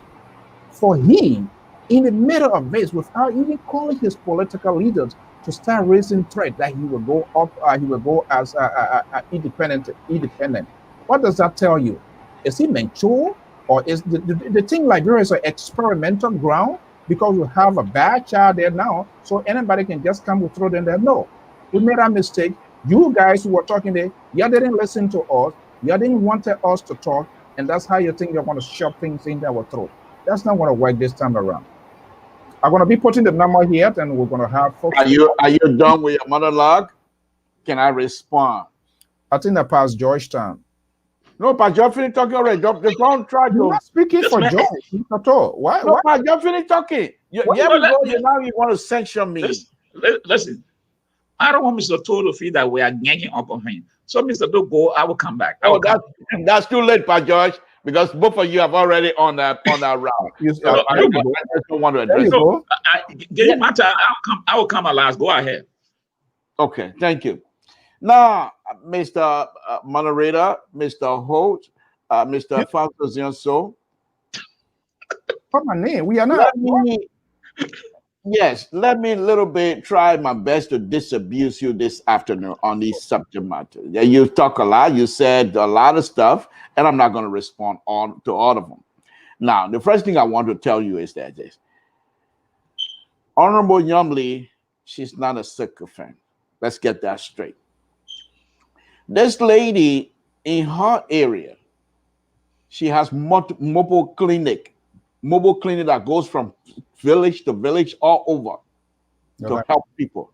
That's not a definition of sycophants. My goodness. Yes, she took 9,000 tons. I didn't say anything. Over 9 years. Over 9 years, she was getting that money. Mr. So, please. Kidding me? Don't try to filibuster your own show, please. So, Yumley Kanka, just to name few, she's not a sycophant. She's the person who's working in the interest of the people she's representing. No. That's why you saw the last 2 weeks, a week ago, thousands and thousands of people turn up in her honor. So I'm not going to go that far. Now, in terms of Yeka Kolba Costa and people who continue to talk, I don't intend to make that as a talking point here. You inserted that as but if you make your point, you call their name, I have to respond. Yeah, they are your political leaders. They are your political leaders. Let me make my point. I'm not asking you to stop questioning them. You have the right to question. Like Pat just correctly stated, they chose the field. We didn't push them in there. However, if they're doing something that many of us cannot do and will not do, as you correctly stated, I've been rejecting going to Liberia because I have a 9-year-old son. Now he's 11 years old. Okay, I could have gone, but people that cuss that, they don't count that. They seek the interest of the Liberian people. People might not agree with it. So my point, before I move on to that, my point is you have the right to question, but to say the way in which their advocacy, their tone of voice, the language they use is something that is uncomfortable. Yes, we're all uncomfortable. But I'm not going to tell them, perhaps this is the way they effectively carry out their message. They're here to deliver the message. The process of delivering the message should not be why we should be questioning why you going through this. That's my point. Now let me go on to the collaborating political party, Mr. So before you open it up. So no, hold on. You said the process of delivering the message, we should not question it? No, you should not. What I'm saying, you can question anything you want. So what are you saying here this evening, Mr. To? No, my point is you can't say you enjoy the message, but you're questioning the method of which the message is being brought out. No, I didn't tell you that I enjoy any message. No, you don't like Costa and Cordoba and the rest of the people advocating, then we know who you are. But anyway, that's besides the point. So I'm not going to even go there. Advocacy comes with responsibility. It comes with, and I don't care what you're saying. What I am saying, it comes with responsibility. We agree. We agree, and these people have not incite and do anything to incite violence in that country. They always guide. They're being guided with the kinds of language they use in terms of violence. But they can say whatever they want to say with a shot of violence. So why should we now say, okay, we like, and I'm saying we like the way your son Monipaka Des Moines came with an AK-47 tweet. Now that's the tone that many of the COP and CPP do not support. Nobody talk about violence. No, listen. I'm just trying to point out some specific here. Your son Monipaka Des Moines came off with a tweet the other day where we said we're ridiculous and all of it. This has been the traditions of the opposition, the governments, and all of that. Always give justifications of bad doings, and you guys do not have the guts to even. You're not going to allow me to finish. It's your show. Go ahead and. Oh no, but you finished some stuff that I consider when it comes to my political party. Your subject matter this evening is jumbo mambo. That's all I can say about that. I consider whatever you say the jumbo mambo. I'm not going to respond. So go ahead. Yeah, Mr. Here's the issue here. All these people today we see Gallivan running around Liberia. We have to look at the past and we have to call out then. Because if we don't do so, we are just setting a wrong precedent. You know, today, the Honorable Germany Kanga that Mr. Toa is hailing, she had been in the Senate for 9 years or plus. And we saw all the bad construction deeds that were ratified in the Senate. The salary they were getting. Nobody was questioning it until Dillon went into the Senate, and now we're seeing election coming out. We're seeing a different Yomli Kanga. But however, I'm sorry to interrupt, Josh. That is so unfair. This is a lady that is in the Senate, one woman in the Senate, in a Liberian community that is dominated by male, that don't have respect for women. Now you want this woman to take on the entire Senate. Josh, please give us a break. Go ahead. Mr. Toa, this one was elected to represent a whole county. So being she alone, yeah. If she speak her and they try to silence her, we'll see it. That is why I made it. That is why I made it clear. I said now we're seeing her speaking out. But what happened at 8 or 7 years she were there? Why she didn't speak up? That's the point I'm making. I'm not saying she's not a lunar lady. Yeah, she's a lunar lady, but she represents a constituency. And she has the right to speak. Whether the Senate legal or not, she has the right to speak on issues that affect Liberia. But she was not forthcoming those days. It's now we're seeing different Yomli Kanga. But what I always say is that Mr. Toa, all the concessions that were signed in Liberia, did she ever spoke against it?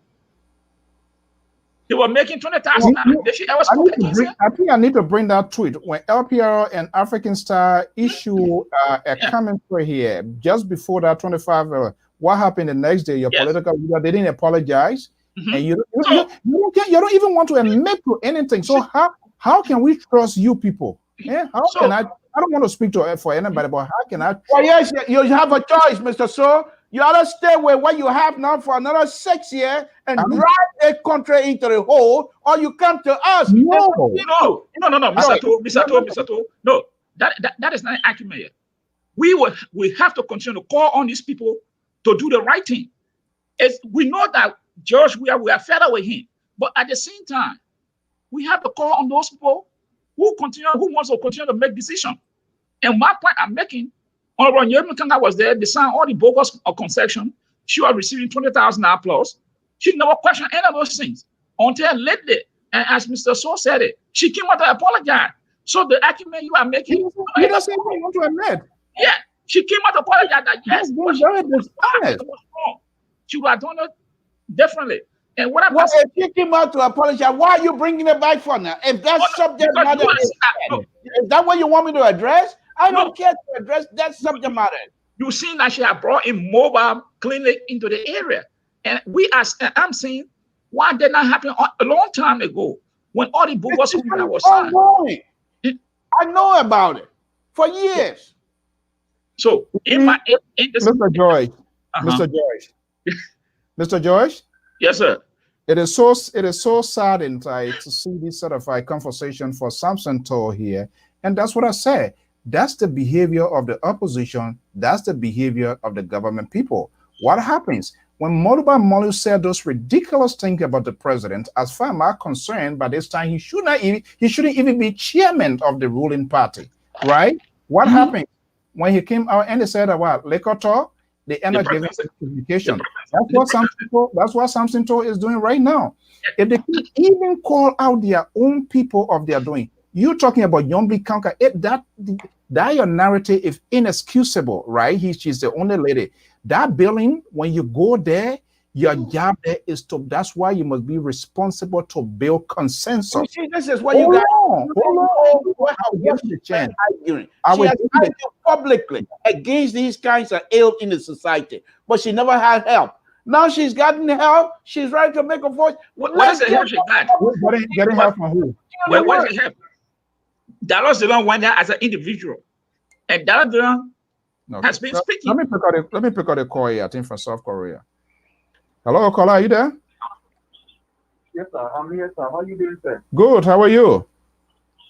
I'm okay, sir. Thank you for the discussion today. I really admire this kind of a discussion. And you see, I'm calling. My name is Jacob Kamara. I'm calling you from South Korea. Okay, go ahead, Mr. Kamara. Thank you. You're welcome, sir. I want to first of all check my this with the man is video with the Nigerian flag. I don't know his name. The coin block who? One thing okay, good. Thanks for the information, sir. One thing I want you to know is that see, these are the same recycling politicians that today carry our country backward. For the past 173 years, Liberia is still underdeveloped. And let's be sincere to our function and generation today that we are seeing. Because if we don't try to correct most of these mistakes, our country will remain underdeveloped until that kingdom comes. Evidence of the fact that if your child that you support in the school or that you get birth to goes wrong, you should be able to send as a father to checkmate that child, and regardless of the law that you have for him or the size of the whatever you have done for him, but the fact that you are disciplining shows that when you get to when that child gets up or grows up tomorrow, they will represent you as a father anywhere he goes. Now that has to say that if this man is defending that economic actions or coastal actions, if they are doing it for the love of the people of Liberia, then I disagree with you. Then there were my sister making or coming. Because for the fact that these things that he outlined, Costa said, we will burn down the airport, and nobody from the CPP came up and went against such statement. And if a certain representative will stand on the street and insult a president mother, the president mother, and insult the president, and nobody from the CPP got the courage to stand up and say, hey, this thing you are doing, because they are telling us that our generation that are coming up today, if they are seeing you doing this thing, that we should do the same thing. Because that is the kind of tolerance that this president has given them. And yet say, there is not to me his own political leader or chairman of the CPP. But the actions of Yeke Konima 100%. What that tells you. So this is telling us that these people are just sycophants because they are not in power today. They appear to love the people of this country, and they appear to, but they were one of these recycled politicians were in power 12 years ago. All of these various ideas they are bringing up. Why did they not bring it up when 68 concession agreement was signed and only 3 men international standard? Where were they? Why they were not speaking up? When Noka went broke, why did they not spoke up? Today, along the life military we are defending, why they were never coming up as an advocate But only today it is because of John we are the advocacy ready. I say yes, it is true. This one is happening. But why did any judges have never start any corrupt position instead who were recycling them from different position to different position? Why did they not speak up at the time? Let's be conscious with what we do and decision that we make today and be sincere in our judgment. This is my contribution on your show today. Thank you very much for holding me this opportunity, sir. Thank you, my dear brother. Thank you. Okay, let me go to the guys. I believe you're hurrying. Yeah, Mr. Jackson, I think you were asking. The line is open to the public. And look, our position here, Mr. Toe, and we want folks to understand everything that the politics. So I think one of the things you should have done for us is that when this young man pointed out here that sitting representative insulting president, that's not the first accusation on this, and I've done some research, extensive research. I've not seen any representative or any elected official insulting the mother of the president. I've not seen that. So if that's a statement, I think we need to disabuse the brother that some of us have not seen that. So if you have evidence in that light, it will be good for him to tell us and also send us that kind of information. The second thing is he's talking about recycling politicians. To be honest with you, the people, I'm not here to defend, you're talking recycling politician. Look at CDC government, and you will find that most of the hierarchy are from the previous government. So please spare me with your recycling politician coming to my side. We don't have no recycling politician on my side. We have people like George Lobo. He's not a recycle politician. And we have young people on our side. We don't recycle. We give ideas. My side have ideas. Now you're talking about me defending people that is undefensible. My brother, it is my job to enlighten you to disabuse you on certain aspect of our political collaboration party.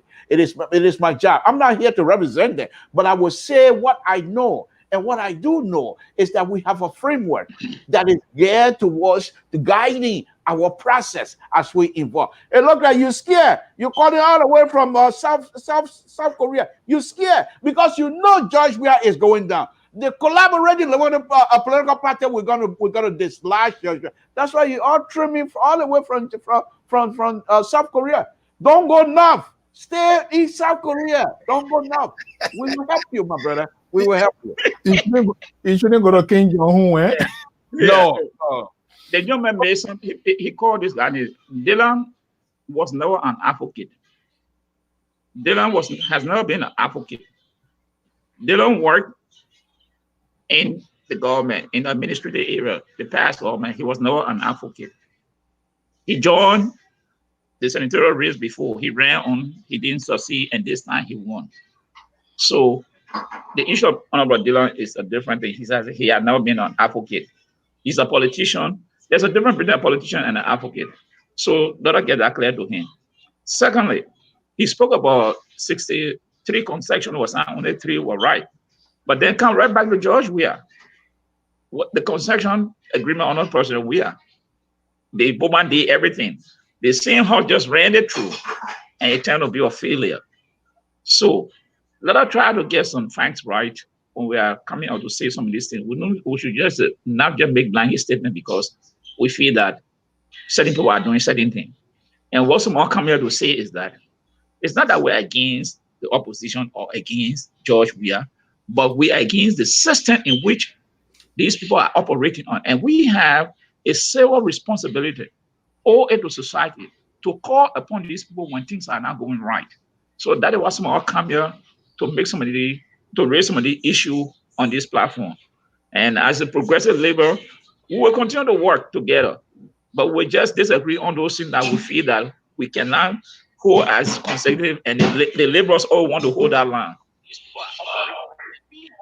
Okay, yeah, somebody playing something. Yeah, again, look, our job is to hold the government, national government, our positions at advocate, because the soundbite, the red meat out there is too much. And I don't agree with people causing, okay, people they choose to do, but this is what we are saying. If I'm in the opposition and I know the government is not doing the right thing, I must be able to position myself in a different context in order to know let me go to this phone line here, then I will come back to you guys. Hello, good evening, caller. What's your name and where are you calling from? Good evening. My name is Musa G. Bryan, and I call you from New Jersey, Trenton. Okay, Mr. Bryan, how are you this evening? How your Sunday going? It's great. I will give God the glory. Thank you. Okay, here we are on the talking points of Liberia. We've been talking wide range of issues here this evening. What is eye-catching to you? Well, my heart is actually have been drawing. My attention has been drawn to this word that everybody has jumped into advocacy in Liberia, our beloved country. Tell me about it. You know, everybody has tried to advocate. You know, when I was sitting, I was just telling one lady, I said, all of those that have come in the name of advocacy in Liberia want to become senator right now. Yes. Everybody. And I listened to one of your guests is saying that they don't never advocate. They don't advocate. When they don't working in the House of Representatives or with Edwin Snow. They don't was the reason why he was jailed because he was advocating for the starvers. He was an advocate. They has always been an advocate before he became a politician. So let's abuse that. He has always been an advocate. So for that, let's get the record straight. For we that live in Liberia for the last 12 years under the Madam Ellen Johnson Sirleaf government. Look, my brother, we that are in the diaspora have to change our mindset about Liberia. Have to change the mindset about our country. We shouldn't feel that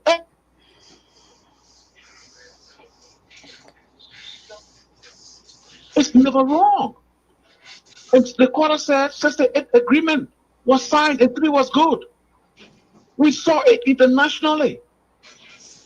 I want for Mr. Sampson to go on the website and Google what went to Liberia during Madam Ellen Johnson Sirleaf government. 16 billion passed through Liberia. So let me correct you. Let me correct you, my brother. 5 billion. Build a hydro that can supply Central Morea with current. We look at all of these facts. These are the same people that have organized themselves and called themselves reformers. Then we come back to this guy, they call it who is the CPP chairman right now, Cummings. When Cummings were not important, then when you did for Liberia, when you were nowhere around politics.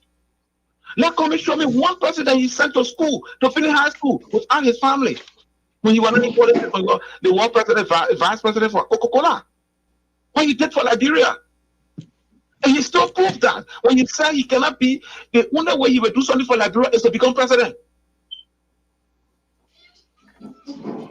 And you do not do it. They said before you say, my mother died, I will bury her in the sky. Let it be living in put mark. Let the mark be on the sky. Let you know that I really want you to die, you will put her up there. Okay, my brother, let's 30 seconds, so I'll bring the other guy in. So, what's your takeaway here this evening? Yeah, go ahead. Yeah, no. Okay, if you want to be there, I will go to the guy, but let me just go to... No, you are asking something. Yeah, please, no, I we've been discussing a wide range of issues here this evening. What is your main takeaway that you want to get out there? What are we getting wrong here, or in which context it comes from? Thank you. What we're really getting wrong, we know that everything is now rosy in this government. There are a lot of mistakes. There are a lot of things that are going on wrong, but how can we correct the mistakes? Because if we stay here and point out and send people out there to demonstrate in the street always, that demonstration may affect the government, but it affects the ordinary people directly. Because the people who want to invest into Liberia will never invest into Liberia. But if we sit here and start to use the process of talking, so let me just ask you. Let me ask you here, are you saying the act of demonstrations is wrong, or the context, or how the demonstration is being executed is wrong? Let me get good. The context in which is executed. The context is executed. Because people make up stories and just jump into the street. Like, look, for example, in Liberia, our entire budget system is 17 billion Liberian dollar. 17 billion. Then you sit down and say 16 billion was mixing. Is that realistic? The economic side? Okay. Yeah. All Our right. country is 16 billion. Okay. All right. Thank you so much. Mr. Phil, Something I'm going to be coming to you guys. Let me just deal with the callers, and then I will come to you guys here. Okay. Let me go to 763 number here at 1952. Caller, what's your name and where you calling from? Hello, my name is Junior. I'm calling from Minnesota. Okay. Good evening, and welcome to the program. Go ahead. Yeah, well, I just want to make a little input when it comes to the discussion in studio there. Absolutely. Go ahead. Yeah, today everybody just want to blame somebody or they just want to blame one another. We know that even the past government, adding government, there was some mistakes and there were a lot of mistakes that they didn't correct it. And the first, everybody looking at it.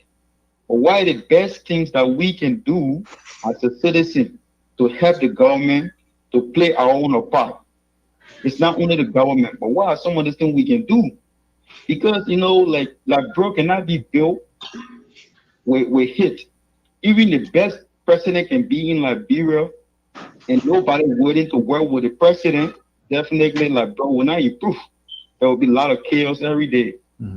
I see sometimes, like when I go online, I see a lot of demonstration. Even since they come together, there were a lot of demonstration. People say go in the street. What are the way forward for Liberia? Yeah, no, so but let's get it right here. Not to interrupt you. When you said demonstration, CDC was one of when they were in the opposition side, they also heavily demonstrated. Beyond the pills that you know about, correct? Yeah. Okay. I've not read it. I'm not for, let's just say. No, that's not what I'm saying. I know that's not what I'm even saying. I'm just only reminding you that they were also involved in demonstration.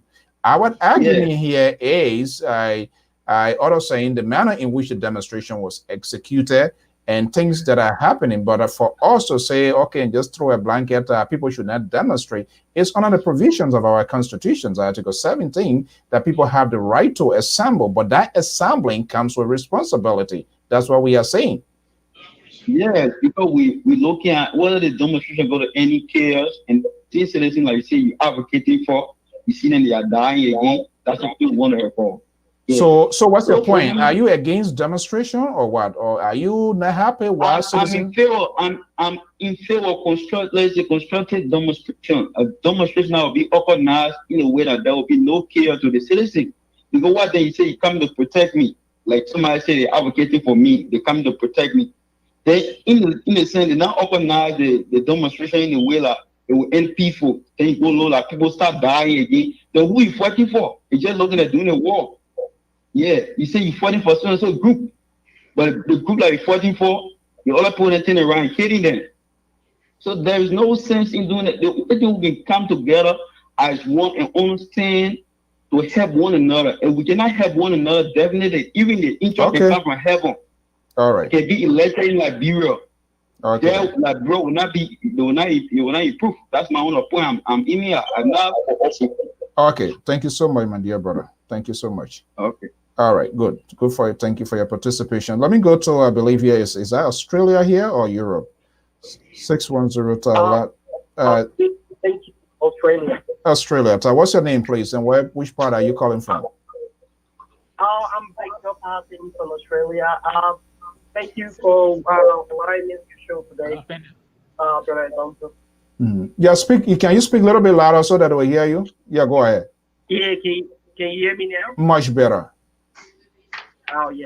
Thank you for allowing me on your show, and thank my uncle on the other side here, Samson too, and the other man on the other side. Thank you to my father on the other side there for the show today.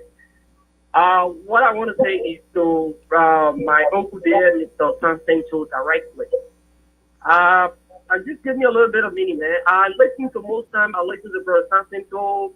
Every time he comes on the radio, I listen to him. I follow him every day today. Even if I'm at work, I will put my earpiece in my ear and listen to him because I like when people come up with this kind of mature suggestion and they digest all the things they say. They not abuse it. They say things that even if you don't like it, you accept it in the manner they say it. That's Right. what I like to show. That's the kind of experience that you people have. That's why we follow you. Okay. I'm kind of feeling very disappointed in Mr. Soul today, and you know, even though most of the things he tells in articles, he was a strong man in the time. Sometimes he killed the people good, and his wife and your uncle would pay for people. We follow you for something. So, but some of the things you say, they are not honest or not. They are not realistic. No, they are far from being realistic. You cannot tell somebody to do the right thing when you are the one that is very barbaric. You see the opposition, you don't even have the power, you acting barbaric. You don't have the same power, you acting barbaric. What makes you think that you can tell somebody to do the right thing when you the one not even ready to do the right thing? How can you come and advocate on behalf of the Liberian people when we see the anger, the kind of power, you so much want power, you desperate, but we see that kind of greed from you. And you're telling us that this person, Mr. John, is not good. What kind of hypocrisy is that? Okay. How can we advocate like that? We cannot advocate like that. If you're telling us, if Jesus Christ is telling us to do this, he showed an example, and the people follow it. You cannot tell us to do this when you are not the person that is even ready. What kind of people are they? What kind of people you hear on the radio? We talk about the 8 concession that has been passed. Or you hear President George Loco, the man that is defending the Unity Party. Oh, Brother Francis, so please. All right. Okay, let me go. Unity Party 8. You don't like Unity Party. Okay, let's go to the next person. We know what they are. We know what they are. We know what they are. We know what they do that. It's like Castro. Excuse me, I'm talking too much. It's like when our brothers in America sent Chancellor to Liberia. When they sent Chancellor accomplished the mission, but what they did, they wasn't ready to decide who they would send to be president. They were arguing among themselves. Chancellor said, all right, when you're arguing among yourself on the other side, I will do my little thing here because they are not ready. You got to be ready. Okay. All right. In 30 seconds, we have a lot of people in the line. We have a lot of people in the line. In 30 seconds, what's your closing statement? Yeah. All right. Thank you so much. Okay, let me go to this number here. Mr. So, before you bring me another person, where are you calling from? Okay, let me just respond to this because it seems like he's very hurt. Oh, Terry, how are you, my dear brother? Yeah. So are you there? So it's been a while. How you doing? I know we're still here. Welcome from vacation. Yeah, I'll tell you what. All right, go ahead. Yeah, so I think you are on course, even though I want to be neutral, but what we need to understand is the two need to understand that those who are advocating need to take responsibility. If you said that is the key word, that is very important that you said that it's all, that is the whole subject, it's a very fine point. It does not mean because you raise your life to go to Liberia, you choose to raise your life to go to Liberia to advocate. Nobody forces you. You came and told the Liberian people that you are there to risk your life for them, to recover, to bring some restoration to the country. So you need to take responsibility. So it doesn't mean because you risk your life so you can get better and behave any kind of way, anyhow, that use people at will and pleasure, do whatever you want to do, and the opposition have nothing to say. That is a very, very key thing that we are slipping off of. And that is the reason why one time, if you remember, I told you on your show that the opposition, there are certain people that need to leave the CPP. If they don't do it, the next leadership, the CPP designated in North Victoria, there will be a serious problem in Liberia because they are not even able to control some of the advocates that they have. In as much as I respect Henry, I love him, I believe that God has strategically positioned him in Liberia as for such time as this. But equally so, the opposition needs to tell him it's wrong, make him to understand where he's going wrong, that is not right, and all of that. Even Darius Dillon, Abraham Darius Dillon, there are many times they don't really talk against these guys and put them to the point where they made mistakes in the media. They don't bring them to book, they don't caution them, they don't correct them, which is not healthy for our body politics. It's not good. The opposition needs to realize that is one of the major mistakes. We cannot correct our leaders All right. in the CPP and the opposition, there will be a serious problem in the next leadership of our country. Okay. And we also need to know lastly that, before I leave, that the people in Liberia, especially in the hinterland, Nima County, all those places, people vote on the basis of tradition. In those counties, the people vote and they select the candidates on the basis of tradition. Regardless, you can go and come, with all your stuff and all that. Once you are not with the people, the Liberian people vote on the basis of tradition and they vote on the basis of who know you. They must know you. And the reason why they must know you is because when they are stranded, they must be able to go to you for you to help them. That's the main reason why they vote for you. And it is because of poverty. You can't blame the people. That is the system. Once the man votes for you, he don't know you. When you get in power, you will turn your back on him because you don't know him. Okay. So the people vote on the basis of, All right. So that is what it is. Okay. Thank you so much, Terry. Let me go to, I think, neighboring Massachusetts. 978 number 6173. Good evening, caller. What's the name on? Yes, good evening, Alfonso. This is Sunday Jackson. Oh, Mr. Jackson. Okay, Mr. Jackson. Yes. Good evening. How are you? Good. Okay. Let me join, the Labour Progressive first, to lay out one point that you made. LPR is one of the best radio station, internet radio station we ever had. And it have very, very mature people that are able to correct any issue that people just make generally. And I feel that it is time, Alfonso, that some of these general statements, we take them one by one, and we make to a talking point so that we can correct, issue. Like, for instance, people talk about concession agreement. People talk about 16 million. People talk about 25 million. People make this statement, they don't know, what they are saying. And I feel that this is election time. We should be able to correct, because sometimes people make this statement and they just put it out there and they start blaming some of these leaders. Right. And I think that we should be able to bring them out as a talking point.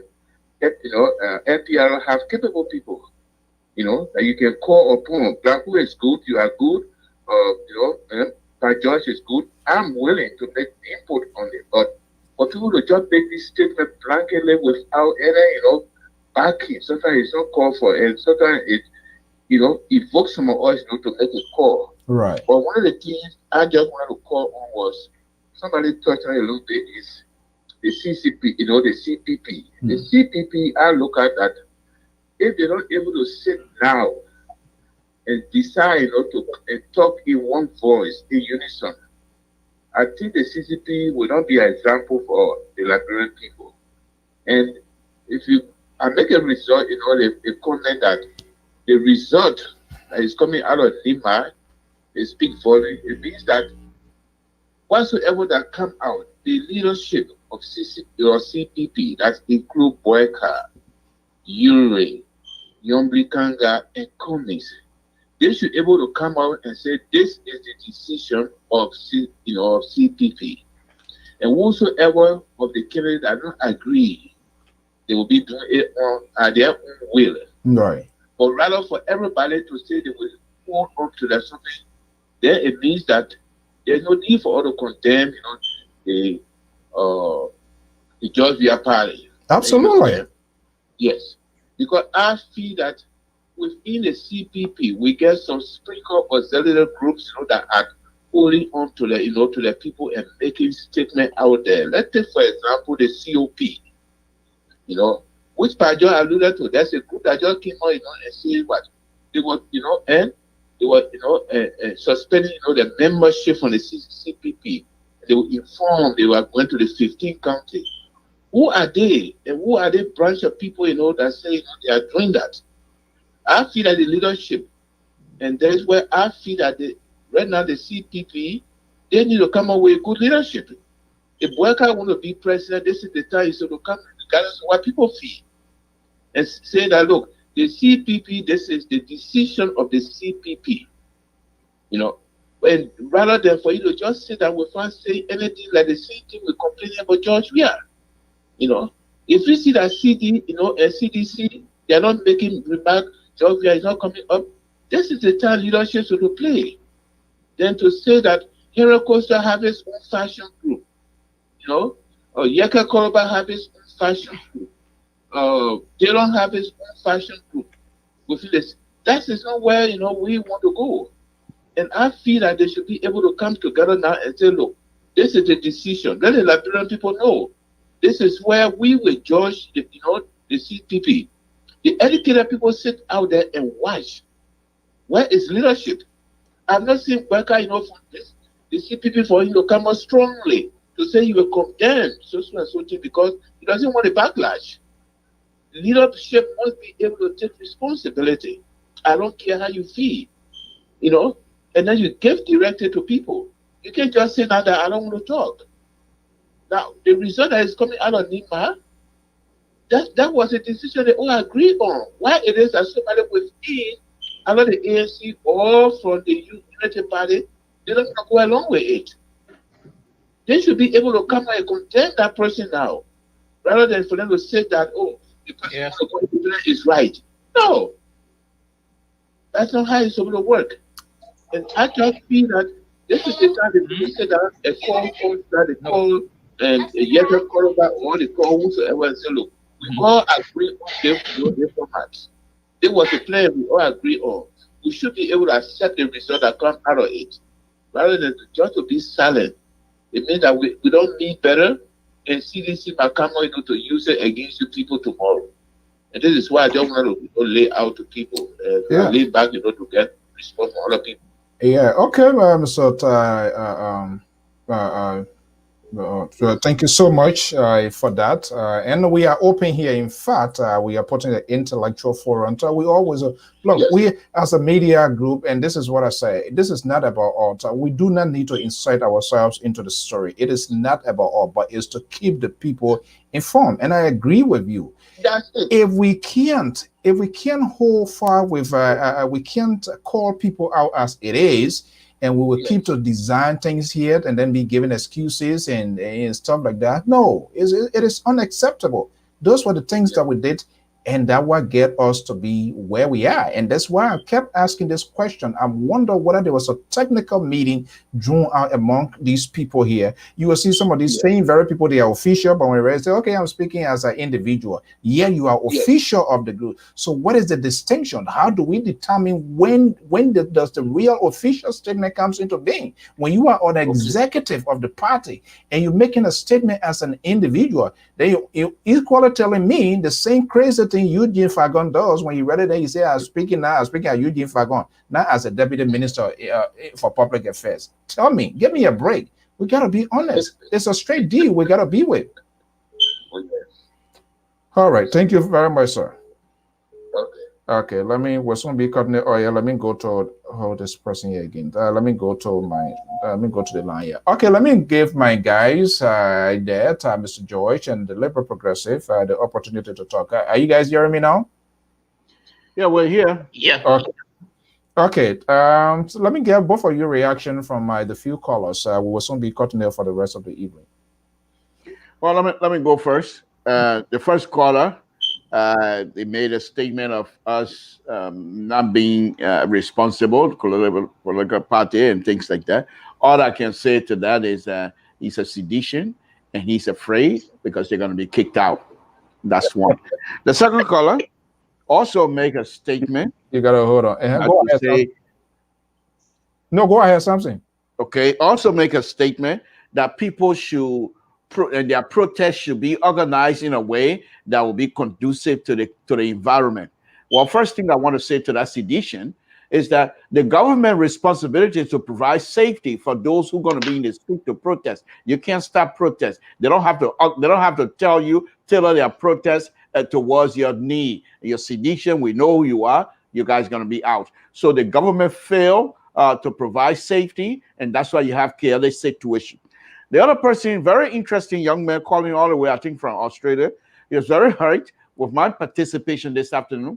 He considered me as somebody that he respects, who have been giving him good ideas and, express myself. And he really appreciate my forum and what have you. But I want the young man to understand. He used the word people who's being violent or what have you. I want the young men to understand that this is a political season, number one. Secondly, not because I come on my podcast and say we need to do X, Y, and Z. And these two gentlemen you see, Mr. So and Mr. Pat George, they are conservative, and I have to stand hard. I have to stand tough. I am not here to cocktail to any of them. So when they bring out idea, you heard Mr. So saying to about my political party, collaborating political party as being people who would chop our hair. Do you want me to be quiet on that? No, I have to defend myself. That's what I took on my call. So I don't mean to offend you, but I'm here to defend what I believe in. Last caller, the other caller, the fourth caller, also a sedition.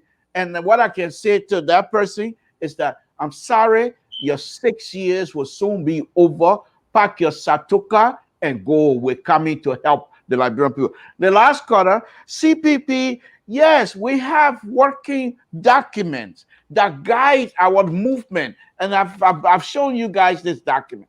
However, this is Liberia. People are free to say whatever they want to say. But we have a system that is guiding the CPP.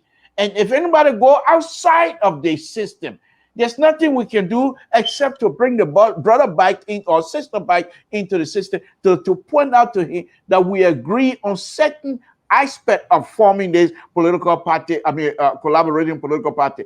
We have a guiding framework. So follow that. And if the person refuses, if the person wants to be an independent candidate, so be it. But we're not going to be. This is a political season. We're not going to be out here just because we want to satisfy the audience of Mr. So talk show, and therefore we're going to cocktail to people. No, far from it. Far from it. I'm sorry you guys feel like that, but we have a system, and that system, we're going to guide that system, and that system going to be implemented to the fullest. Thank you very much. Okay. No interruption, right? No interruption. Go I listen to somebody call you man fake. You man fake here. You see, when people are calling and just throw statement out there, sometimes you cannot authenticate what you're saying. It's a little bit saddening. I think what the second caller talk about 16 billion that got missing, and he believed that no money got missing. But I want to tell him, like, he's going to look at the crowd report, and the report, the committee that President Weah himself set up. Please. The report that President Weah, the committee that President Weah, the local committee he set up, covered, and they presented the report. We saw that report. It did implicate people from the government, the Minister of Finance, and all. So to come and say that 16 billion were not missing because Liberia budget is 16 billion now, that's not true. There are reports out there. Money got missing. Secondly, they talk about demonstration. Demonstration, it is the fundamental right of the Liberian people. It's enshrined within the Constitution. And all the demonstrations that have taken place in Liberia. Okay. Let me see, Pat George. Let me see. I'm getting a call from Liberia here. Let me see here. Hello, caller from Liberia. Hello. Yeah, this is Willie Passpokwe. I'm getting you. This is Willie Passpokwe joining you from Liberia. +7 to be precise. Okay, you've been following the conversation. What's your take? Yeah, actually, I just following the conversation, but I got few points concerning those who are coming and protest should gather in particular all the government has to protect. Okay, so these are go ahead. These are other points I want to. Yeah, go ahead quickly. Yeah, actually, the protesters are people who want to be protected actually, and the collaborating political parties are people who want to get at the other to a acting or a government who is in power. So also, Jacob Koluba also came on a press statement defeating that opposition how to ban on the ideology of the government until the government can work out. So actually, we don't support the ideology of protesting in Liberia all the time. As a concerned citizen and a journalist at Flash FM in Grand Nigeria Canada research, I think it is necessary that the opposition bring forward idea to educate a leading party, for example, like where in one Richard Juba was discussing a the opposition, if the government is not doing, they can all in raise a point to a government. Oh, actually, these are things you guys are supposed to do to embrace or to bring forth ideology that the country can be condemned. Then we will all the time carry on protests. It drive away investors. Sometimes it scare investors to come into the country. So actually, the protests in Nigeria country or the protesters are carrying on some of the investors. So that's why you see like all the time opposition. People don't believe as a prevalent continues. Sometimes carrying on protests. Sometimes it causes damages in the country because it scares investors to come into the country. So but protests were done in the past. So then what happened? Yeah, protests are done in now. Then what happened to the protests that were done in the past? Protests are done in the past due to their reaction to the protests, the way they carry on the protests. The government is not focusing on the protests. Like the 3 day where people protest against rape. So then what? Yeah. So I mean, what happened to the protests in the past? There are other people who will listen and say, "Well, you protested when they were opposition. They protested, and you don't want them to protest. So what do you say to that? What's up there? The protests are in the past. There is no impact. All you have to do is just to give the government ideologies, and at the end of the day, you don't give government ideology. You protest angrily. You protest on ideology. So the government didn't focus on the protest. Okay. Thank you so, all right. Thank you so much. Yeah, but like the protest they carry on the feet down, I want to get small business on the rape protest. Yeah, 30 seconds. We are already running out of time. Go ahead quickly. Yeah, like the rape protest the feet down. You protesting against rape. You calling on general minister. Then you calling president to come for a petition for rape. It's general who is responsible for that particular protest. And you calling president to come for a general protest. It's not necessary. Sometimes if you come on protest, you lay the link on the protest. Who is responsible for that link? And you protesting for work to be done in the country. You call public work minister for the particular petitions. You go to the general area, you call the minister or general, the minister to come for the protest. The foreign affairs, you call the minister for foreign affairs. The internal affairs, you call the minister. Not all the time president will come for petitions. All of you harm me or you scaring the president.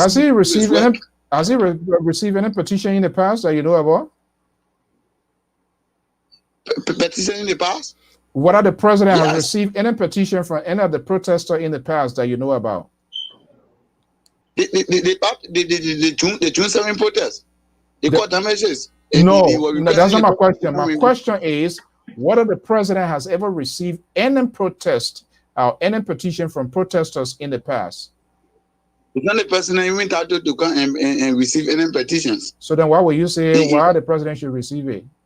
Like you are making they have a particular protest that you protest that the president come for the petitions. So my point here, are you wrong to say that not every time the president should receive a protest? So you are wrong on that, right?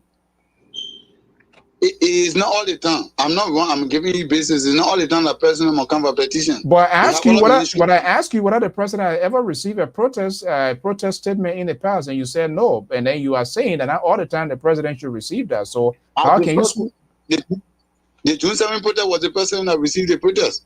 June 7? The June 7 protest. The June 7 protest was held by Heaven Costa and Jacob Kulba and the CPP. That's the collaborating.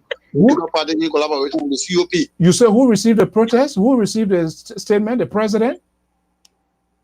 The president who received the protest, and he was demanding him to come and receive. It scared the president. No, wait a minute. We need to understand here. Are you saying the president to receive the statement, or the president was afraid of the protest itself? He received the protest. The president was calling on the president to come and receive the protest, and he was carrying at the end of the day what you have to do. It is saying if somebody to come and receive, but he was demanding the president. So then why would you say the protest? So then why would you say the president? Not all the time the president should receive a statement from protester. So it means the president has not in the past, and even in the present, has received any petition from protester. Correct? Yeah, well, it is not compulsory because there are many ministry who is responsible for protest. Whatever you protest, No, that's not my question. My question question is, the president has not received a protest statement in the past and in the present, correct? The president has received. Well, which one they received? From whom? The 27 protests. I heard about Rem Kosa and Jerry Koluma. The president received the petition. Is that what you're saying? Yeah. But you just told us here that the president was scared. He didn't go there. Then so how can now he become strong to go to receive the statement? In receiving it, the president can be represented by any individuals. And if the individual received that, which means the president received that. Okay. All right. So the president is a president receiving the protest and the minister of state receiving the protest, or the finance minister receiving the protest statement. They are 2-3 different things. It does not mean that's the president. The president, someone proxy the affairs of the president. We have to be very honest to our listening audience, okay? Yeah, but to scare, to protect his life, in protesting. So, but then don't say that the president. Yeah, okay, I understand. I don't know which context you are speaking to say the president was scared. The president has the security to his advantage that when he wants to receive any protest, the security, that's what they are paid for. That's what taxpayer paid. Then they will go and they will escort the president.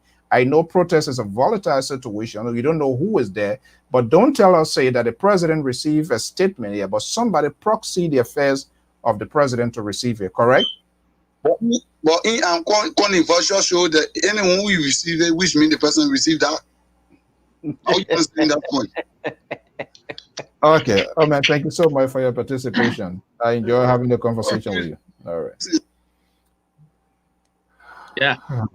This is ridiculous. This is the last caller here, and we're going to be closing it for the rest of it. I don't want to have a bad dream tonight. Today is Sunday. All right. Let me go to this number here: 612-1777. Are you there? Yeah, Mr. I'm here. Yes, okay. So which of the protests, or do you remember the president received a petition, a statement? Anyone that you remember? Yeah, it's nothing to my knowledge. Why? Remember, nothing like that to my knowledge. Because the man I showed to all totally that you're afraid. I don't think that you're afraid because you always go out there. And but it's just like, my goodness. You see, you don't know your this level, is right? the problem that we have in the country. The innuendos, the falsehood, the mischief, the hyperbola, and all of that. People come and talk things that they have no idea. And then it drives the country into chaos. Go ahead, my man. I don't want to have a bad dream tonight. So, yeah, I was just thinking about if you can say, he sent somebody to receive, but he never received directly under no condition, no protest. Even this one that we talk about, it was civil, the rape case. President was still afraid to come up. Why are you showing to the Liberian people? It's the people that elected you. Yeah, but let me just come to where you guys was talking about. I get 10 minutes to be here. Go ahead quickly. Let's just pump up the speed. Let me go to my guy because the liberal bossing himself there. I know he gets something to that guy that called that is a liberal guy. That's your patron. Frenchmen say he's not a conservative. That's your patron. But, go ahead. Yeah, okay. I'm supporter of the opposition. Okay. 9 into totality.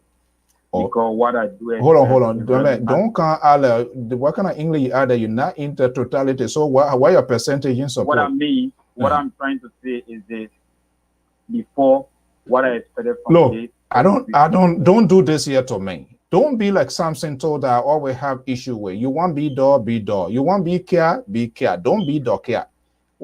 So which for where you're for air now? What percent? Mr. So if you have 100%, if you have 100% or trust in somebody, and they begin to do something that will bring or that will make you don't trust them, you speak out. What is wrong? I understand. That's a boldness. But here who I am. If I give you my trust, and for any reason that trust is faded away. I take a definitive position. I'm not going to be baffling and say, oh, I this way, I'm waiting to see. When that trust is going away, it's going away. That's what I'm saying. But Mr. So you'll be operating without party.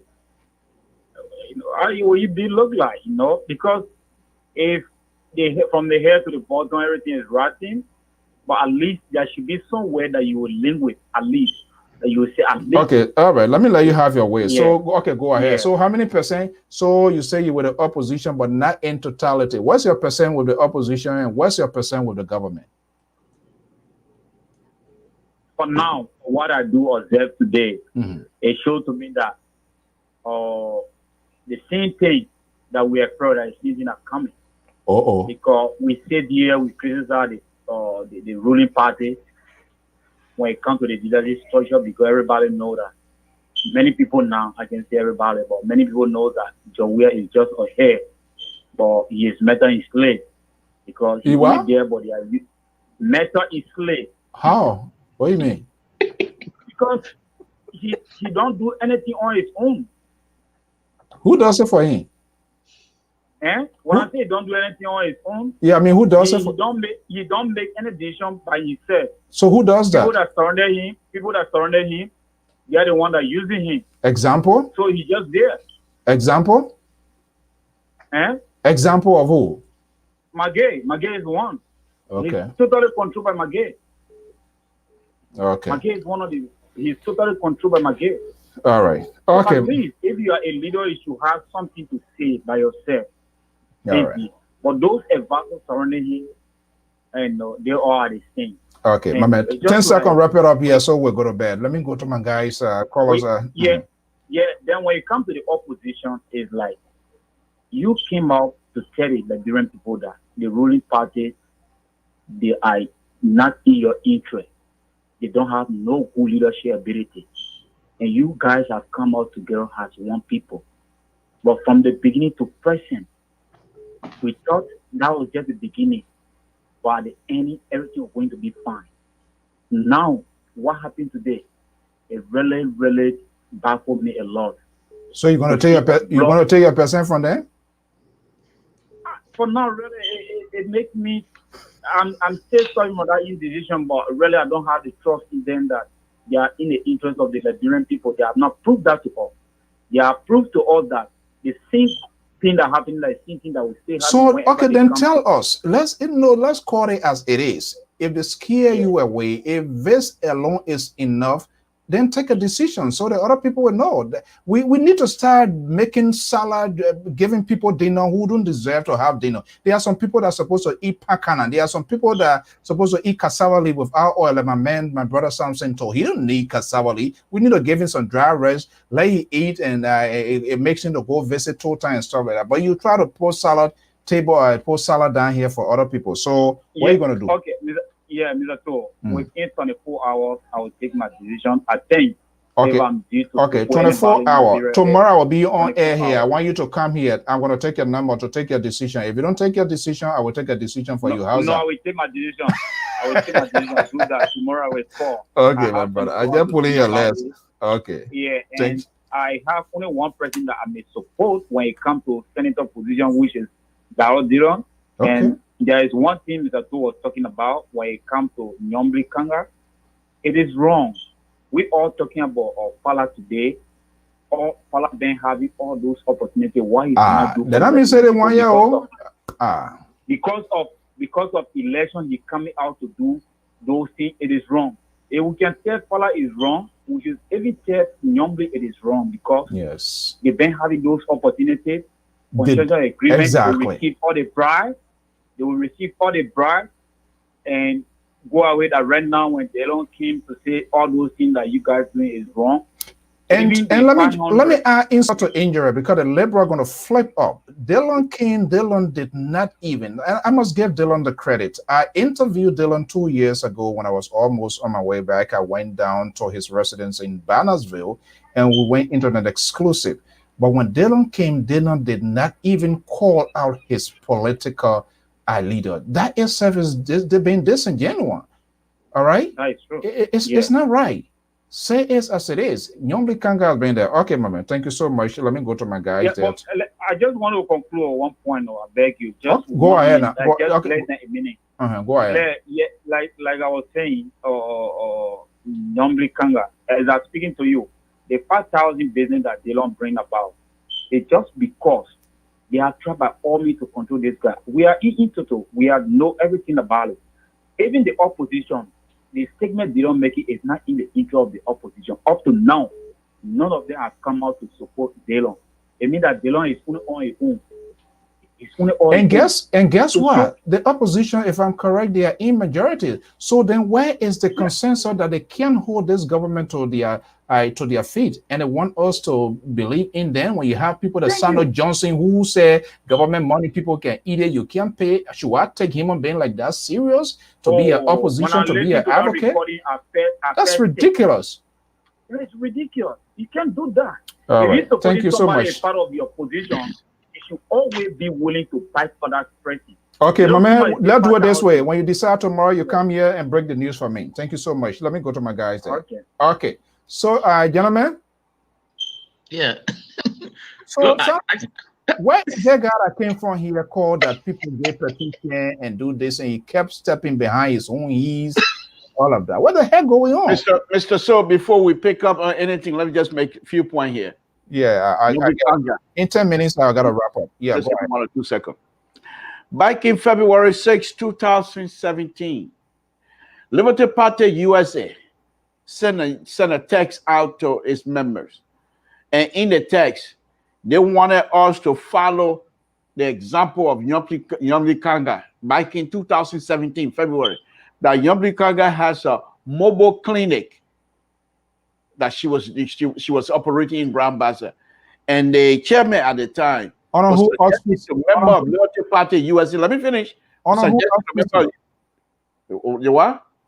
On who auspices? Is that a private clinic or is it a public clinic? No. This is a clinic. It was a free clinic.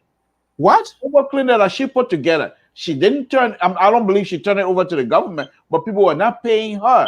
People were not paying money. She was taking it from one village to another, and there was not just one. There were several mobile clinics that she put together. And you know the reason why she does that?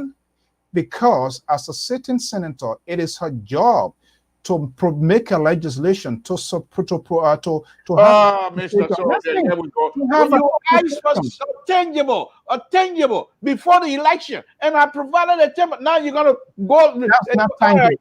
Go ahead, go wherever you want to go. I just thought that's not a tangible. If there's a tangible, then you are telling us for Fala to also argue because Fala built an institute. Fala, you have to pay to the university. Where you see free things? A mobile clinic, you don't pay 5 cents. It a mobile clinic. You don't have to even come from Grand Bazaar County. From right there, you can go there. If the mobile clinic still existing, it's still of course. That's ridiculous. Yeah, that's the 10,000 our taxpayer gave her. That's what she used. I think she should have done better than that to make sure that however, but I think I'm happy that you recognize that she's using her salary. You see that? You see that? That's a lot of money there. Papa George, go ahead. Look, it is sad. Your caller from Liberia tonight. You see, this is the trouble. This is the trouble we're having, and this is a serious thing. I think the guy said he was journalist or so, and what the offering, what he's seeing there is mind-boggling. The guy doesn't know. He talking about public work responsible for employment instead of labor department. This man, then the assertion he's making that demonstration don't encourage investors. If your government is doing the right thing, why do you think the people jump into the street? If the government is introducing policy that will benefit the people, you think you see everybody in the street? No. But when the government is not delivering the services, then of course the people will get into the street. So, young man, go back and do some homework. I know Mr. Todo said there's another sedition there, but go and do your work because the trouble has not started yet. CDC trouble has not started yet. So this is the issue. But what I want to make, there's a guy who came out and started throwing all the red meat at that. These people had not done some things in Liberia. Again, people do your research. He named Comey. He said Comey had not done anything in Liberia before the election. I mean, he only do anything now because of the election. Let him go back to 2014 because I was in Atlanta. The Ebola crisis. Comey sent medical supplies and they raised money for Liberia. So here is the thing. People, before you come out here to talk, to throw this thing out here, do some research. You will not just come and call other people names and you just expect them to say, oh yeah, that he's saying, what he's saying is right. No. Please. I know we are out here trying to hold the political leader responsible. But because we have the responsibility to also defend them when you say something which is not true. Here is the problem that we are having in Liberia. The electrics, the young man saying that the demonstration that were heard in Grand Gide was not right. How many investors in George we are talking over in Grand Gide? There's no investor now. Mr. Toh can attest to that. No investor. No company in Grand Gide as we speak. Mr. Toh was interviewing a young man. Is it because the one demonstration that had driven all the investors out of Grand Gide? No. It's because the government is not seeking out there to sell what they have to the outside world. So get this right, Mr. Man. Don't come here and just say something like do. Joy. Yeah. You know, in the coming week, LPR are going to be conducting a special workshop, and that includes our personnel reporters. It's because people don't even know the distinction between public relations and speaking for the government and all of that. And it goes to the reporters. Reporters, it is not your job to incite your own personal feelings. If that's the case, then there's no need of you being a journalist.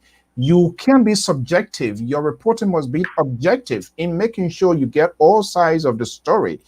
Even if I don't like Samson Toh, I must place a courtesy call to Samson Toh. But we're coming up with that voice training as we all prepare for this senatorial election.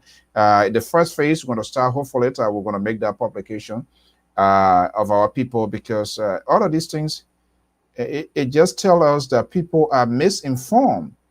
And it is interesting that 99% of our people like falsehood story. It is things that they dive into. It is things that they find interesting to take home, to make it as a talking point. Now, he said this. If we didn't call him out, other people are going to go with it, even though it is not true. But then he walks free. And so anytime next time, he will come and think he want to make a statement. So just how we hold politicians are responsible, we ourselves, we are not 100% by perfection, but people come to get information. People come for us, we learn from them, they learn from us, and we must have this sort of honest conversation. Or you just wake up, you wash your face, and you think just come and make a ridiculous statement, and you think you're going to go here? No, it's not going to happen here at LPR. But it is the way it is. So this, yeah, man. So it's and let me just say, Mr. Toh, Mr. Jackson wants to know, and I was almost coming to this question. So how is this mobile cleaner being financed? I just told you. How? I just told you. I didn't get an answer. Okay, from herself.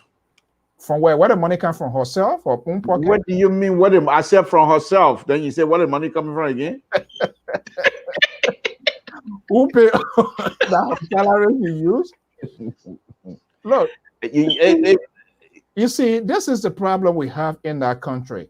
It is now her job to be doing mobile. She's supposed to put a legislation to lobby with the so you're not being sincere, to be honest with you. You're not being sincere, to be honest with you. You're not being sincere. You have a country where the government is incapable of providing clinic for women to have hold on. You have a government that is incapable of providing clinic for women to give safe birth. And you have the lady who is representing Grand Bassa County and providing mobile clinic for people to have safe way to be treated with everything. Now you're asking me that this is something for her. That's some money. I'm looking for I'm looking for the long-term fix. That's a short-term fix. And this is the problem that we have. And some of you people, you don't like for us to have this sort of conversation. And we will insist, we will continue to have this conversation. I want the 103 men and women that I expect to do the right thing. I'm looking at one day where Nyombli Kanga will sit with Akara's grave, with Fala, Thomas Fala, with Sir Joseph, whether they like themselves or not, but we are the one that elected them. It is the taxpayer that paid them. They need to build a consensus. Let me also, I hate to disabuse you a little bit. The mobile clinic, some of us contribute our hard-earned money for the mobile clinic. If I just didn't want to bring that up, it has nothing to do with counter development fund. It has nothing to do with, because the government is inept. The government of Dr. Weah is unable to provide clinic, and so this lady is asking her supporter, those who can afford, to help, and we did. So is your membership for Liberia? Of mobile clinic from Master County and other places, people coming from Grand Gita to be able to have a safe clinic, if you don't mind. Your son is so ridiculous this evening here, Samson too. Are you serious? The 9 years that she been there, is that a mobile clinic? When she's supposed to press as a certain senator for them to make sure that the budget for healthcare in the healthcare in the country, it must be. What make you think that she was silent? Hold on. She participated in the debate. Hold on. And it's a democratic process. You don't go and impose your will on people. Yeah, but, okay, you express yourself. And you want to vote. Why, if her vote didn't win, then you want her to come and overthrow the Senate? Is that what you want? Hold on 1 second. You see, don't remake my word. Pa George. Yeah. You see the kind of politics. You see the men. Sometimes it will sound ridiculous because there are boys and girls in that place there. When they're supposed to be sitting down, they're supposed to be taking phone call and explain and be persuasive and sit down at the lunch table. That's what happens here sometimes with Mitch McConnell and even the Republican. How they do? They build consensus. And you telling me here you have a lawmaker who is managing crisis on a short term, and you're coming out here in this sort of public forum to tell me mobile money, this and that. Is that her job to find mobile money? That's how all of them turn to humanitarian. All right. When they should be able to make provision. They make fabulous paycheck bonuses for themselves. And they left the people vulnerable because election coming out, they're tying their BB hater and going back to those people there and say that you should get a crowd of 10,000 and 15,000 people. Something that is ridiculous. In fact, her hater is one of the most beautiful hater in the entire Republic of Liberia. Let me point that out very quickly. Let me bring you on the screen so that we'll see you. Say again. Yes. That's me. Bloku. Her hater, the hater of the young lady is the most beautiful hater in the entire Republic. This woman, yes, she get paid and what have you, but she's there to help people. So now I'm going to call the election commission. So you are provided illegal funding. You are not a registered member of the Liberty Party in Liberia. What do you mean? I'm not I'm not doing it for political. The lady asked a question. The supporter, those that can help, and they help. Look, you can tell me I'm a Liberian. You think I'm scared? No brown envelope that you think I'm scared of them. You think I'm scared of them? I got money. If I go there, I get that too. That's the way job. You think I'm scared? I'm scared of them. But the main thing here, Mr. So, the thing I want you to take out of this is that this young lady, she continued to fight for the people, and there's nothing. The Western Gas, Phoenix, whatever his name is, it's nothing they can do. We're going to leave it here for the rest of the event. I'm from Zion. So we want to say a big shout out to all of our audience for your contributions, your call, and those that are tweeting. So whether you agree or disagree with it, we will maintain civility at all times here. The Liberal Progressive from California, next to Nancy Pelosi. See him there. He always on the wrong side of history. And I want to thank our senior contributor, Mr. Amos Joy from Atlanta, Georgia, to being part of this program this evening. Hallelujah. Give him the high praise. Hallelujah. Give me the high praise. In the morning when I wake up, in the night. That's how we're going to bring this curtain down here this evening on this beautiful Sunday event. I want to thank all of my viewers and listeners. Your comments, please also send us inbox as to how we can improve, what we need to do. But again, LPR will be going to be conducting a special virtual trainings of journalists because some of those people, they sound so ridiculous. They talk things as if I don't know what's going on. It's all over the place. So we are also part of the problem, and we need to enhance and improve our capacity of question asking, how to talk, what your responsibility as a journalist. It is not about you. The story is not about you. It is about the audience. It is about the public. That's why, and that's what I see happening from time to time. The biases. They hear one story, they don't give the other people the chance. They don't make a follow-up. Sometimes you hold the news until you get out of the facts. Hallelujah.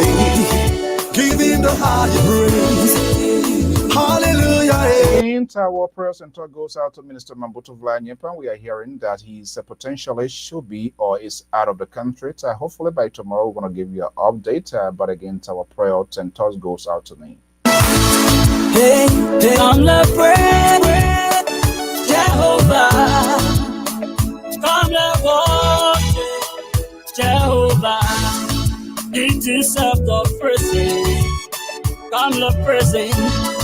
He deserves everything. Oh, the worshiping. Oh, He gave me life. I will praise His name. I'm here to praise my God, oh, because He gave me life. Come celebrate. Come jubilate. Come and worship Him. He deserves the praise. Hallelujah. Giving the higher praise. All right, I see here from Mr. John Zara. I see the information here. Definitely, we will reach out. I will try to go through that. We usually do that, or you can even inbox us in our LIB Messenger column, and we will definitely respond to you. I want to thank all of my viewers and listeners. Time has caught up with me here. Thank you so much for being part of this program. I'm Afonso Zienso. I will catch you up here tomorrow. Bye-bye. Hallelujah. Oh, yeah, yeah.